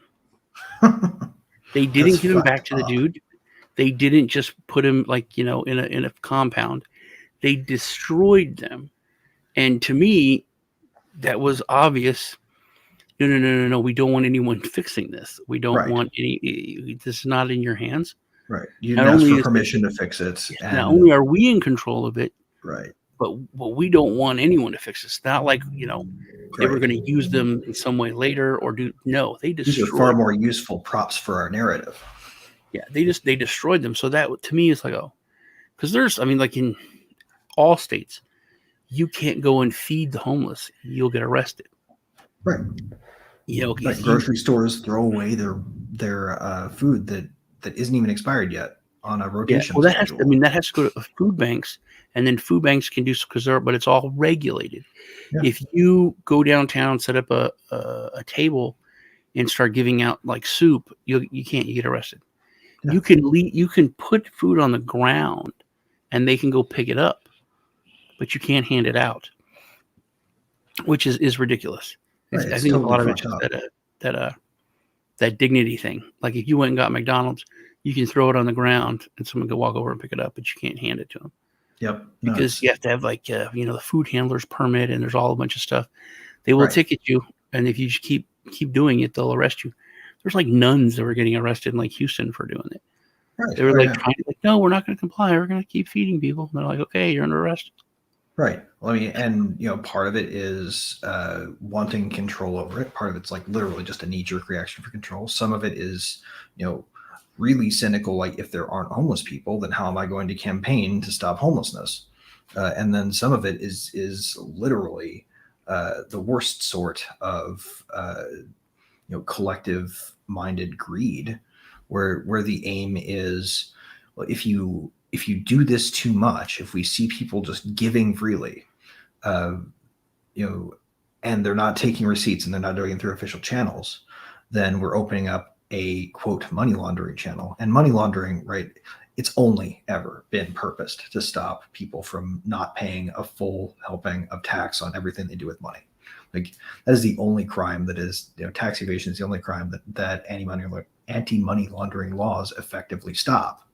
Everything else, it's easy to launder money if you are a drug cartel or if you're doing something else with cash. Like it's never stopped them, but it has made it more difficult for regular people to not be taxed for every fucking thing they do. Yeah, I think it was a Bank of America that they had special bags made specifically for the Mexican cartel for them to be transferring them in underground tunnels. Right. They had them specially made just for them.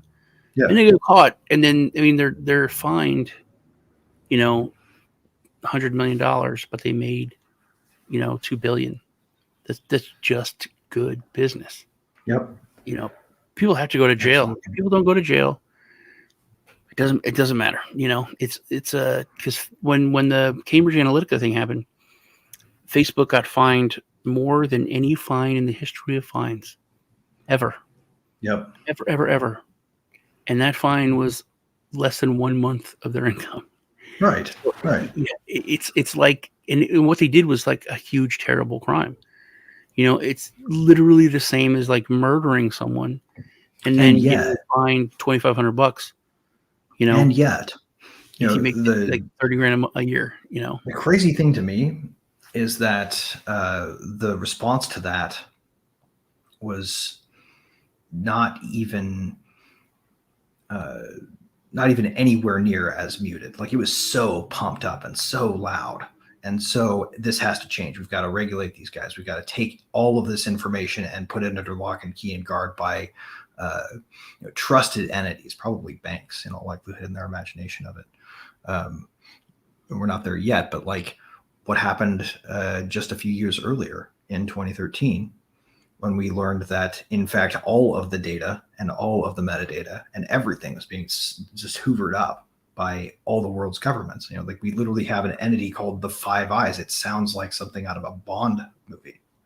And this is just like GCHQ and the US and Australia and Japan and forget Germany, right? That's the other one. Working together to violate each other's internal protections. Australia spies on us and hands it off to GCHQ and I think New Zealand is too, aren't they? Yeah. Oh yeah. I mean, they're all part of it. And the fucked up thing about it is they're the ones who are screaming the loudest that there's this injustice happening because all this data was breached against people's will without them knowing. Like, fuck you. Do you remember? That's some audacity. Was it like Belgium, or it was one of them other countries? I think it was Belgium, but they like spied on us, and then they just turned it over, and they like set up some kind of central hub where they were spying on like the British and giving us. I mean, it was so crazy, man. Right. I mean, GCHQ literally had a full take system, like where they weren't even trying to pretend it was metadata. They were just like, no, we can watch your cameras and whatever else. Everything. Like there was nothing that you have ever typed into Google that you have ever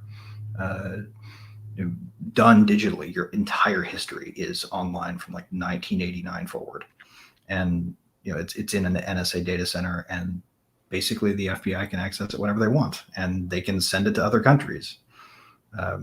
That's the world we live in. So the fact that they were pretending like putting them in charge of Facebook so nothing could happen like that again, that's like the most cynical, disgusting thing to me.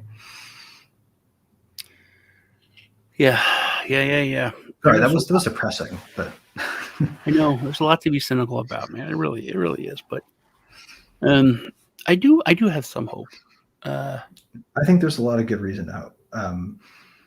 Hope is not the strategy. Hope is the feeling that should motivate us to keep trying. I think we need stuff like the convoy, and it needs to be huge, like Veritasium. Hoddleton's saying it was Brussels, Belgium. I think it was that did that, but something like New Hampshire, if they secede, something just huge and crazy. Well, or Mega Texas, right? Mega Texas, something like Mega Texas, something big that can't be ignored. That is just and can't be changed. To me, January 6th was it really should have shown the left how, like, hey, you can't go as far as you did. People are pissed. People are mad. I'm still not entirely certain that wasn't just another Whitmer kidnapping. That was FBI. Yeah, there was elements of that, but to be just flipped to what it is, insurrection against the United States was an attempted takeover. Well, come on, dude. It was vandalism. It was wrong. Right. It was vandalism, but Exactly. It was not. If it would have been, I mean, if it was the worst plan one ever. If Orange Man said, that's the thing, dude. If Orange Man said to do it, to take up arms, it would have been bloody and horrible. More than half the military. It would have literally. It would have started right then. Right. So, and I think a lesson that like the most radicalized people would get is, next time it has to be. We can't. Just vandalize and make a point. It has to go, super far. Which is, like I said, it's going to end in terrorism. And and it's not the right way to do this, right? Ultimately, if you want this to happen, if you're the sort of person who wants this to happen, and I don't want to, I don't want to say one way or the other my feelings on this, frankly, because we're on camera. But if you want something like this to happen, then the right way to do it is to appear in the narrative in a way that they can't hide, being just completely, totally brutalized. Like you have to win this thing by winning the media narrative. That's the war we're fighting. And, to do that, so much of it is just ignored. We have to have a peaceful resistance, so that we are not the first punch throwers if we're going to go that route. Yeah. You had Biden literally say, "Let's go, Brandon. I agree. Yeah, all right." That was ridiculous. I mean, so it's it'd be funny. It'd be funny if he understood what he was saying. Yeah, well, his wife did. Did you see her next to him? She was like, "Oh." That's the funniest thing, dude, is the look on her face when he says it. Yeah. But it's like just ignored, man. Young came out and said that stuff. He was scorned, ripped apart. He's kicked off Spotify. Right. Kid Rock comes out and does the, We the People song. It's number one on all charts in 24 hours. Right. It's very, and it's just ignored. It's like people are angry. People are not happy with how things are. Yeah. And it's just not addressed. It's never talked about. It's just, and you can't watch. I mean, if you watch Fox, it's propaganda. It's absolute propaganda for the others. For the exception of a few good apples that Reporters. are still speaking, clarity and truth to the extent they're permitted. The fact that they're still there and not on Substack is probably my least favorite part about those good people. Tucker used to be. I would say that the last journalist left in like mainstream. I've said that before. He's like mainstream, TV news. Well, he's controlled Oppo now. Even he is a little bit more now, just pushing a narrative. But he would say, "Hey, this is wrong." And he would call Republicans. Like, why did you? Okay, why are you okay with this? This is wrong. He would call out Republicans just like he would Democrats. He's still like that to some degree, although I think they have something on him. He was much more. He was much more, just libertarian before. Yeah. Forget CNN, forget MSNBC. That's just like, those are jokes. Those are ridiculous. Yeah. Might as well watch. What is it? Air America or whatever the foreign their internal foreign propaganda. Yeah, they definitely are. But it's funny to watch the same news story reported like on both of them, and they just take different sound bites from each thing. Oh, yeah. It's like everything is sponsored by Pfizer. Yeah, and they're sponsored by the same people. It's a terrible way to end the show. Another one to bring up real fast. Have you noticed the complete refusal to acknowledge that Tesla exists at all? Yeah, Isn't that nuts? That is so fucked. There's a difference between capitalism and capitalism. They just ignore these thorns in the side. Right. But you can't. That's one thing about Rogan. I mean, when he's getting 30x your viewers, that's like.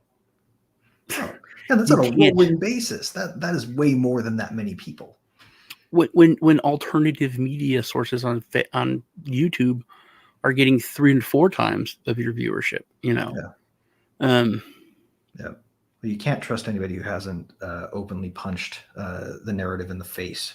Like maybe not paid for it, but like. And we were talking about. Joe was saying. Joe Rotes was talking about how Rogan kind of used to toe the line. Mm-hmm. Like when he had Dorsey on, he was very polite. He didn't push, but after they went after him, they pissed him off. They woke the sleeping giant. Whatever euphemism you want to use throughout history, they did it to Joe, and he was not the guy to fuck with. He was not. Right. He's going to do it his damn way. That's for sure. One of the neat things that he said in a recent episode that I really liked was he was talking about how he was asking this question. This guy's like, you really don't know about this, do you? And Joe was like, well, set aside whether or not I know. We're going to be asking questions from the frame of reference of somebody who I think in the audience is interested in hearing the answer, right? Like, I'm not playing stupid, but I'm going to ask questions not for me, but for everybody. And I thought that was kind of a neat, like that really gets at it is, he wants to, despite his own perspective, answer the questions that everybody wants to know the answers to. And that's something that he's the only one doing, Wouldn't it have been really cool if he could have sat with McAfee? Oh God. I know, right? That would have been amazing. Yeah. That guy, that's fucked up. Like, yeah. He was a cool guy, man. He's an honorary cypherpunk, man. He's up there with Assange and Schwartz in my book. He would always like talk crazy shit. He would drop like some nugget that was like, what? Oh man, that's like massive wisdom. He used to always try to fuck with me. Yeah. All the time. He'd always try to get me to like crack up or like what? Shock me always, man. And we were starting this one interview and he just kept acting like he couldn't hear me. Like as soon as he came on, he was like, so I just looked at him and I acted like I heard everything he said. And I was like, and he was like, you son of a bitch. I was like, yeah. God, he was a blast, man. He did at least go out with a bang. Like you can't say that he didn't stick it in the eye of the people who did it to him right at the very last, because he had it ready to go. With those clips about how he was not going to commit his own, or not going to be the one to kill himself. Yeah, he lost like 50 pounds. Yeah, in like a month or 2 months there. It was towards the end. It was really bad, and they were doing terrible shit to him. Oh, like torture is exactly what they were torturing him. They were because they were not feeding him well. They were put him in solitary. He was getting weak. He was hurt, so they put him on like the second floor to make him walk on stairs.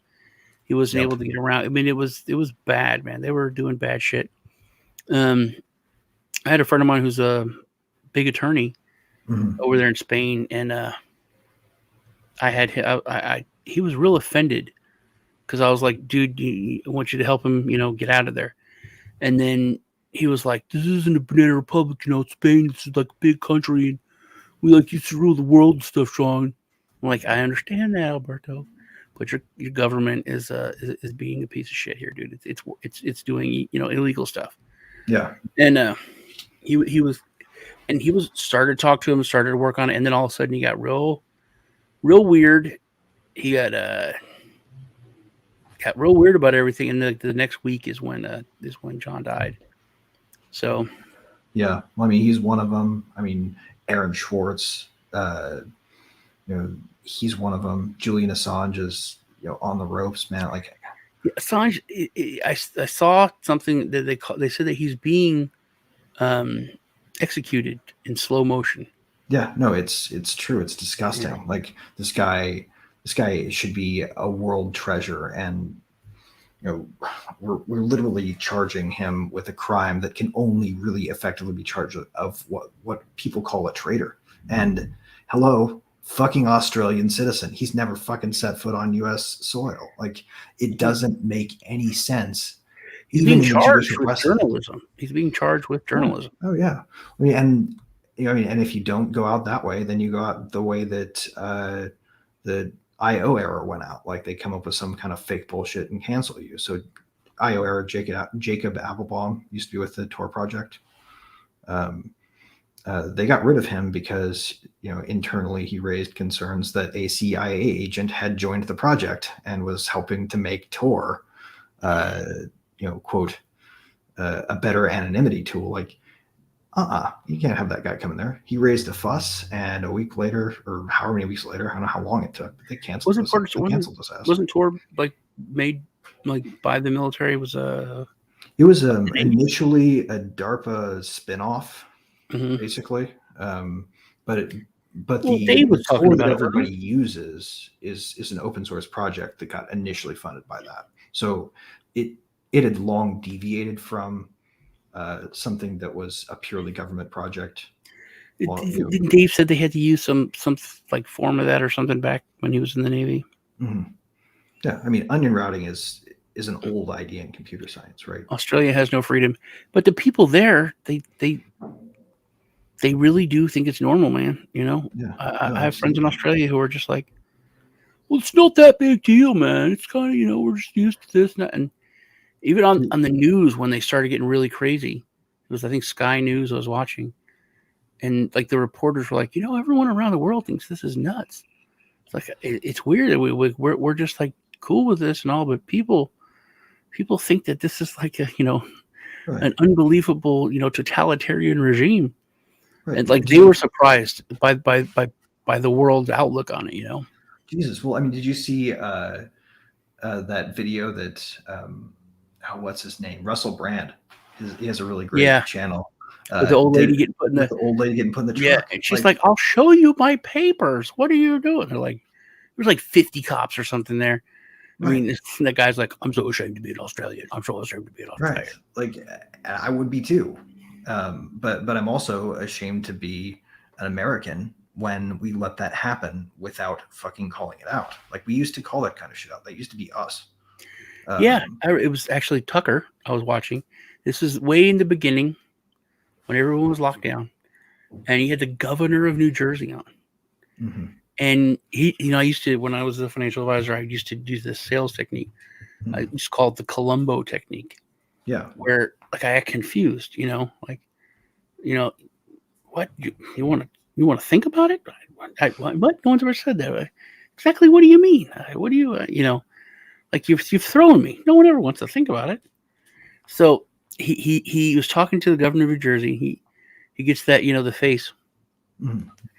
and he's like, "Well, I'm just confused. So people can't, go to church on Sunday and they can't worship or go worship, but they can go to a liquor store. But I just when did you decide that you didn't have to follow the Bill of Rights? When did that happen?" And the governor said, "Hey, that's way above my pay grade." I was just, what? Did he really just say that? I mean, he's the governor Mhm. of New Jersey. Why would he? You would try to make something up, man.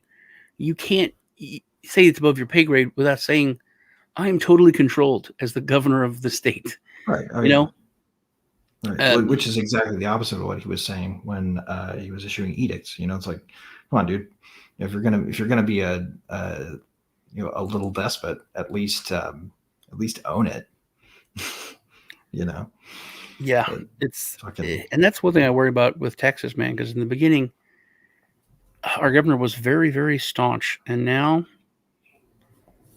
he's waning a bit. yeah. Um, Well, I don't think Texans will allow that, and I think that the people that have newly migrated to Texas do not want California Part Two. they do, Do they they do. really, or is that just is that just what uh, a subset of elites that moved want? Well, it's they do. The ones they've congregated in Austin, they've congregated in certain places, and they are the policies and people that they voted in are in line with California type shit. Well, fuck. And it's and now they're talking. They're like, Texas is not red, Texas is purple or whatever it is. It's in the All middle. purple, right? The So Purple Empire has one party. there it's. I don't think the state is going to flip like they keep talking about, but it's not impossible with everyone that's moving here, which is just so moronic. It's like you're here because of failed policies. Right. and you're trying to institute the same policies. Right. Now they're like the aliens from Independence Day, right? Like they just move from planet to planet like locusts. Like Yeah. state to state, they're going to just swarm in, like they're going to destroy. They're like, what do we do? It's totalitarian here again. Well, I guess let's go to Oklahoma. And Oklahoma's like, no. Yeah, that's what I saw one. It was like, we love you guys. You need to come. More people from California, please come. Texas loves you. And it was Oklahoma, but with this Texas flag on it. It's like, come on, just come on, everybody. Yeah. Yeah. That's why. And that's ultimately why we need mega Texas, right? We need a local level thing that can in fact be piecemeal, right? Like you can do little things at a local level that change the map, right? You can split a county in two with the right majority vote. It's in pretty much every county's charter. So if you don't want to be a part of an influx of people who are doing what they're doing, split your county, leave Texas, form mega Texas. That's yes, form mega Texas. That's what the DAO is going to be for, right? Like if we marshal the resources of crowdfunding into a DAO, with the decentralization power of cryptocurrency, we can bring global campaign level resources to a county level and just curb stop the shit out of the opposition. I mean, I used to think that was how things would really get fixed. Local, county, that's it. right. State, you don't even have to worry about. As long as you're moving local and county until the whole fiasco and the things that are going on with the school boards. I mean, you can't get any more local than school boards. Right. And to see the federal government well, there's no county agency though, right? Like the national level education regulators are the problem there.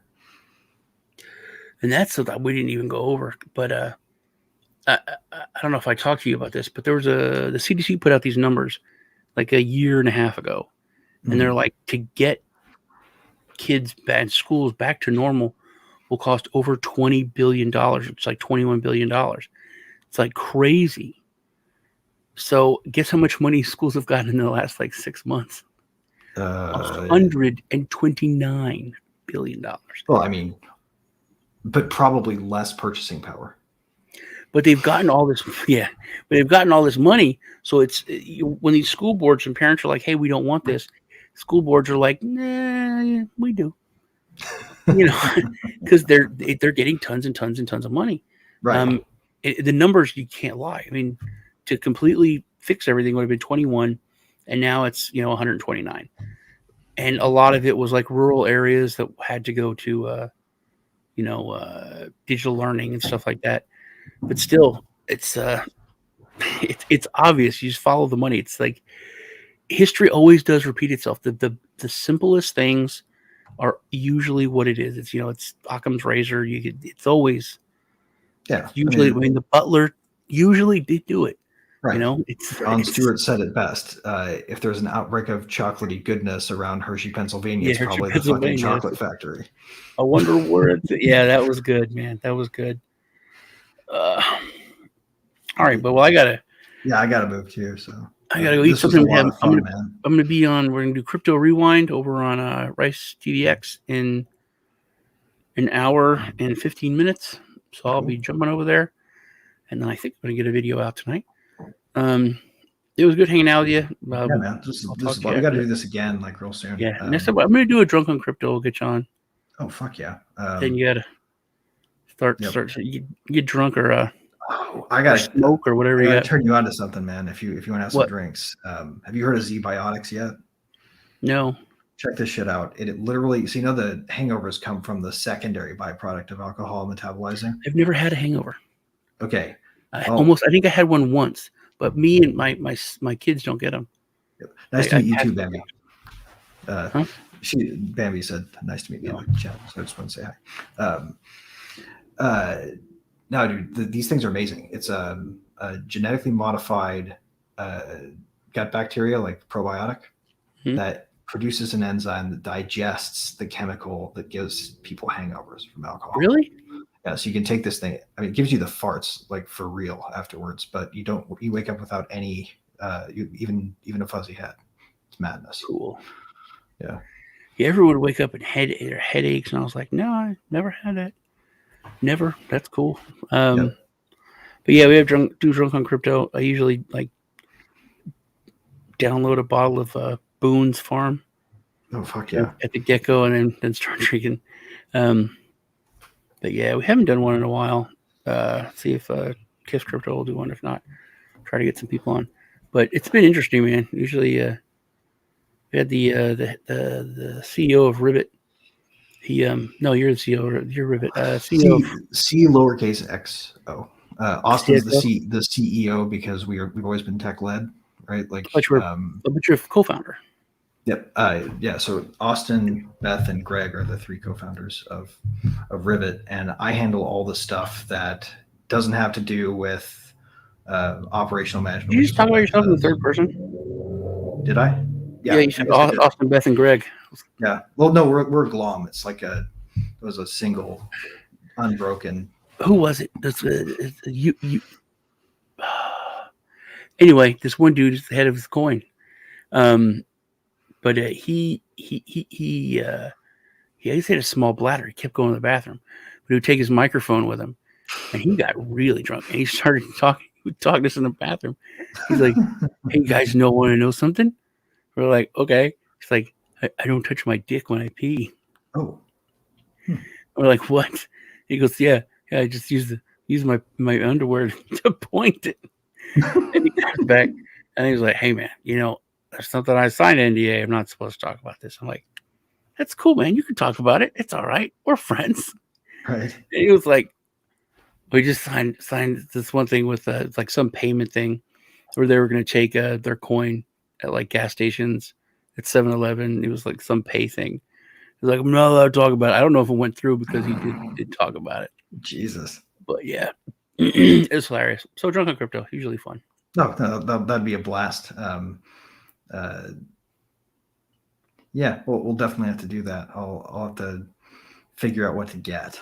Yeah, get Joe to come over and get drunk. Because Joe would be hilarious. He knows so much shit, dude, that he doesn't talk about. There's so much secret stuff in that man's head. Yeah, because he has told me off camera, and it is like, whoa. Yeah, he was there at the beginning of Bitcoin. Oh yeah, no.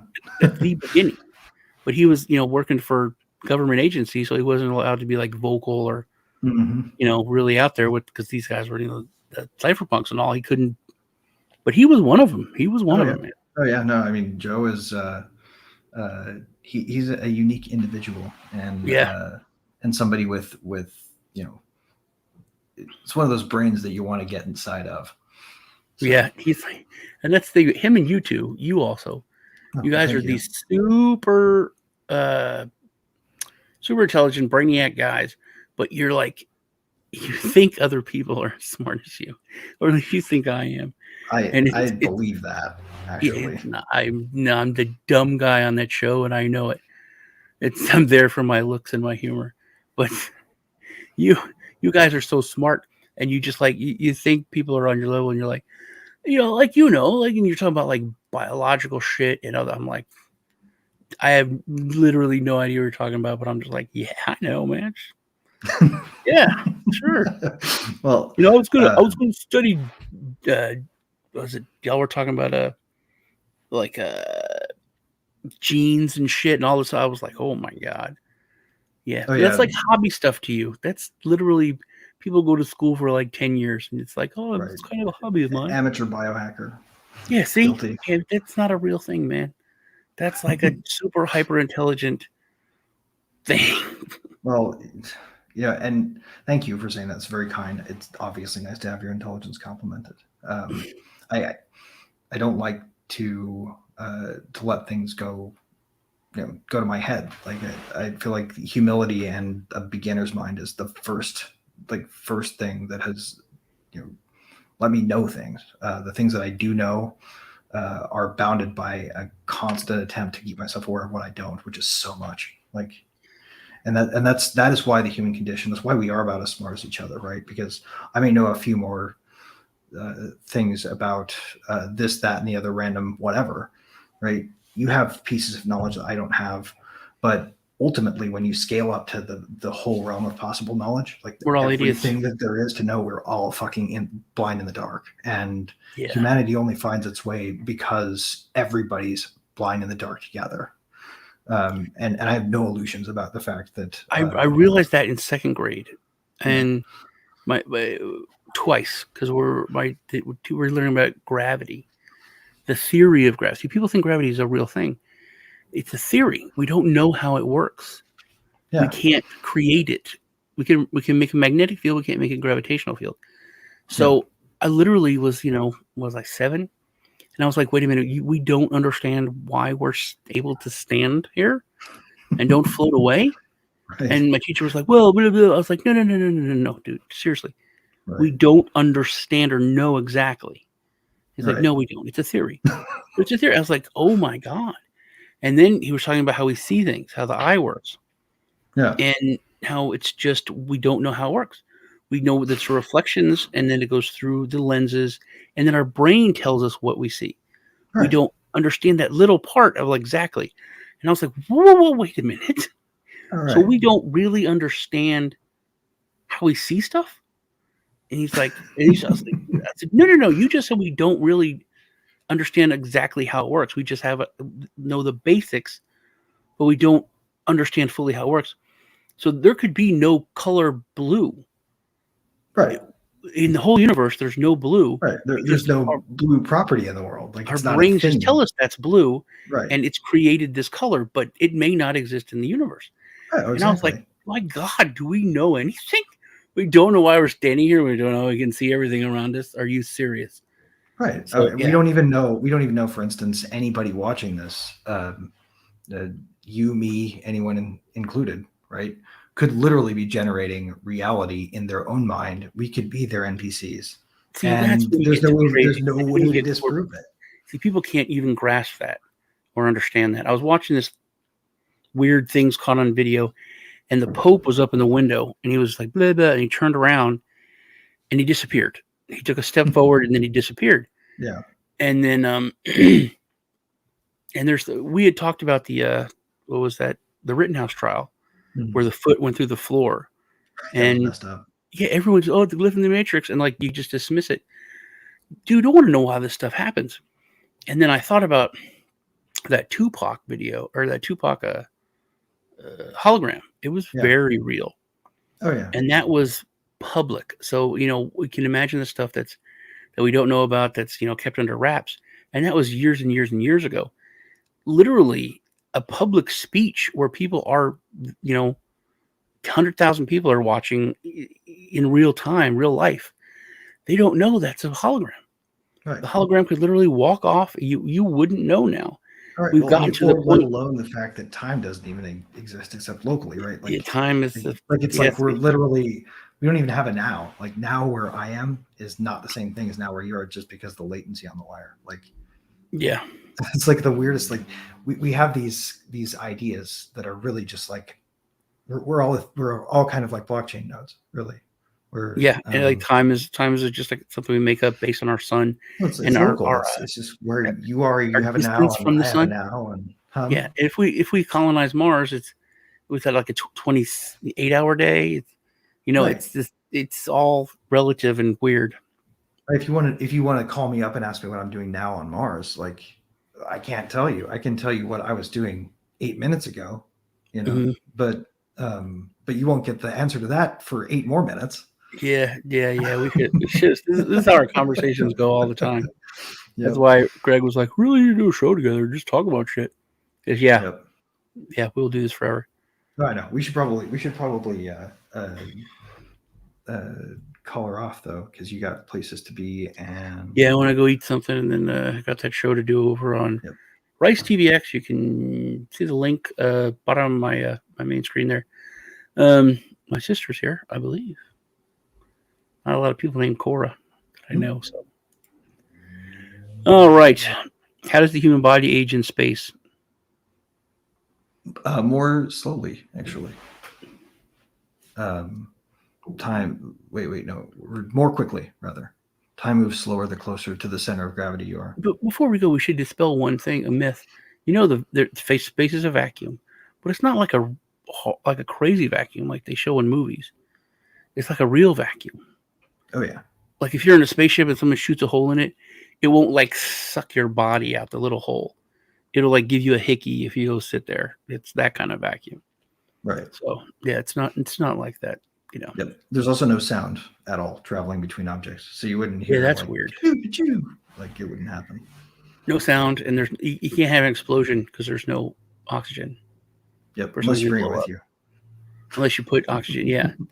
So I always thought it was weird for if you go to Mars, if we find water, and this was decades ago, that they had the ability to create rocket fuel from water. Oh yeah. Because you separate the hydrogen from the oxygen. Right. So I thought that was just insane that they could The just first take some asteroid- water and make rocket fuel out of it, like Right. automated, where there's not even people there. Like you send a probe there, it lands, finds water, so it's making for like a year, it has to make enough fuel from hydrogen, and then it's enough to send the probe or something back to Earth. I thought that was crazy. Right. Back then. Oh, and that's why the very first asteroid you would need to capture if you wanted to mine asteroids would be one that had water on it. And that's a whole nother thing. That's a whole nother subject, because I think that's soon. I think asteroid mining is coming very soon, and I think all bets are off. I think humanity, that's like the next level of humanity when we're able to do that. Gold, you don't know. To find that's going to kill the gold market. It's going to kill the precious metals market in general. Because it's literally new wealth. Like that. Yeah, it's going to flood. Plus, there's going to be new shit we're going to find. Right. That's completely new. What we would consider gold or precious metals might be, unobtainium or something like that. Right. Plus, like if you put it far enough out in orbit, ship your fossil fuels up there, have your factories, right? Like, why do we need anything to be manufactured on Earth when you've got asteroids you can float in orbit? We should have a place on the moon. I mean, Moon Base Alpha, that was Space 1999. We're way past that. Yep. I remember I was watching that as a kid. My mom was like, "We know we're going to have this by 99. We have stuff like that. We have stuff like this." I was like, "Oh, remember 1999 came? We did not have anything like that." Yep. No, we had the first some outer system space probes that were new back then. That was about it. I wonder what's going on with Space Force. I hope. Good question, Maz. I hope it's not a Death Star. It's probably a Death Star. Seems like something they would build. It is, because they're being too quiet. You know what I mean? They're really being quiet about Space Force. They're not talking about it. They're doing something. That's where Dick Cheney is, man. He's up there. Yeah. I wear the robe. It's what we wear in space. It's not because I'm like an emperor or anything. No, it's comfortable. he's bringing. Yeah, people up there. I mean, we could. It makes sense. It makes sense to put a lot of that kind of stuff. If we could colonize just for that, I mean, it's not like we have to make a city on the moon for millions of people, but 20, and be able to shuttle back and forth. We've been doing it on the space station forever. We should put a place on the moon. What is the treaty we have? I mean, could like Musk or Virgin do it? Private sector can do whatever they want. On the moon, is that allowed? What's the treaties are? The treaties are for nation states. Yeah, but those nation states could come and crush the centralized companies if they do it. Maybe. That's why I think. That's why I think the Starship factory is meant to churn out enough starships a week to send pretty much the whole colony all at once. I'm looking forward to going to space. I am. I'm looking forward to it. Yep. So much. Yeah, I will at least try out Mars for a while. My cousin messaged me to let you go eat dinner. Okay. Yeah, Greg keeps trying to leave. Let him go. Oh, no, I should probably get back to it. I've got birthday cake to eat, so. Sounds good. I have a protein bar and a salad. Yep, Space I'm gonna vampires. Yeah, just that's the nothing thing. but You got junk space food. vampires, man. That's true. Damn, space vampires are everywhere. Right. Well, although maybe we could Private be call space from vampires Hart. because that'd be fucking awesome. Celebrate the start of the weekend with your Alexa routine. Okay. Oh, computer, Open up the stop. It's cool. I know it's Friday. Thank you. 5 p.m. Okay, computer, stop. I don't want to jam right now. It's fine. I know it's time to party. All right, 5 guys. o'clock on Friday. All right. Take care, you guys. It was good hanging out with y'all. Last thing I just wanted to share with everybody is like, there is nothing stopping you from building what you want. Like, go out, try it. Like, try doing something, whatever it is. Start small, repeat. Don't be afraid to mess up and build something great, because like the future of this world is only going to be built by individuals taking control of their own lives. And that's where we are right now. So like, if we're going to save the world, it starts with each of us. You didn't talk much about Rivet. I wanted you to talk more about Rivet and what y'all do. And yeah, well, in a nutshell, Rivet makes it so that anybody who can take a web development boot camp can also build on blockchains. It's not quite that simple, but that's the nutshell version. And we're going to be continuing to build tools to make it so that somebody who maybe never developed software before can learn a framework, load something up, and connect to it as if they were building the demo app for the first day of class in a build an Instagram clone online boot camp for free. And that's the goal. So democratizing Web3 development. all right, you guys, run over to Bryce TVX in an hour and check us out over there. Remember to crush the like button, helps me out. You guys take care. It's good hanging out with you. Yep. See you later. Cheers. Peace.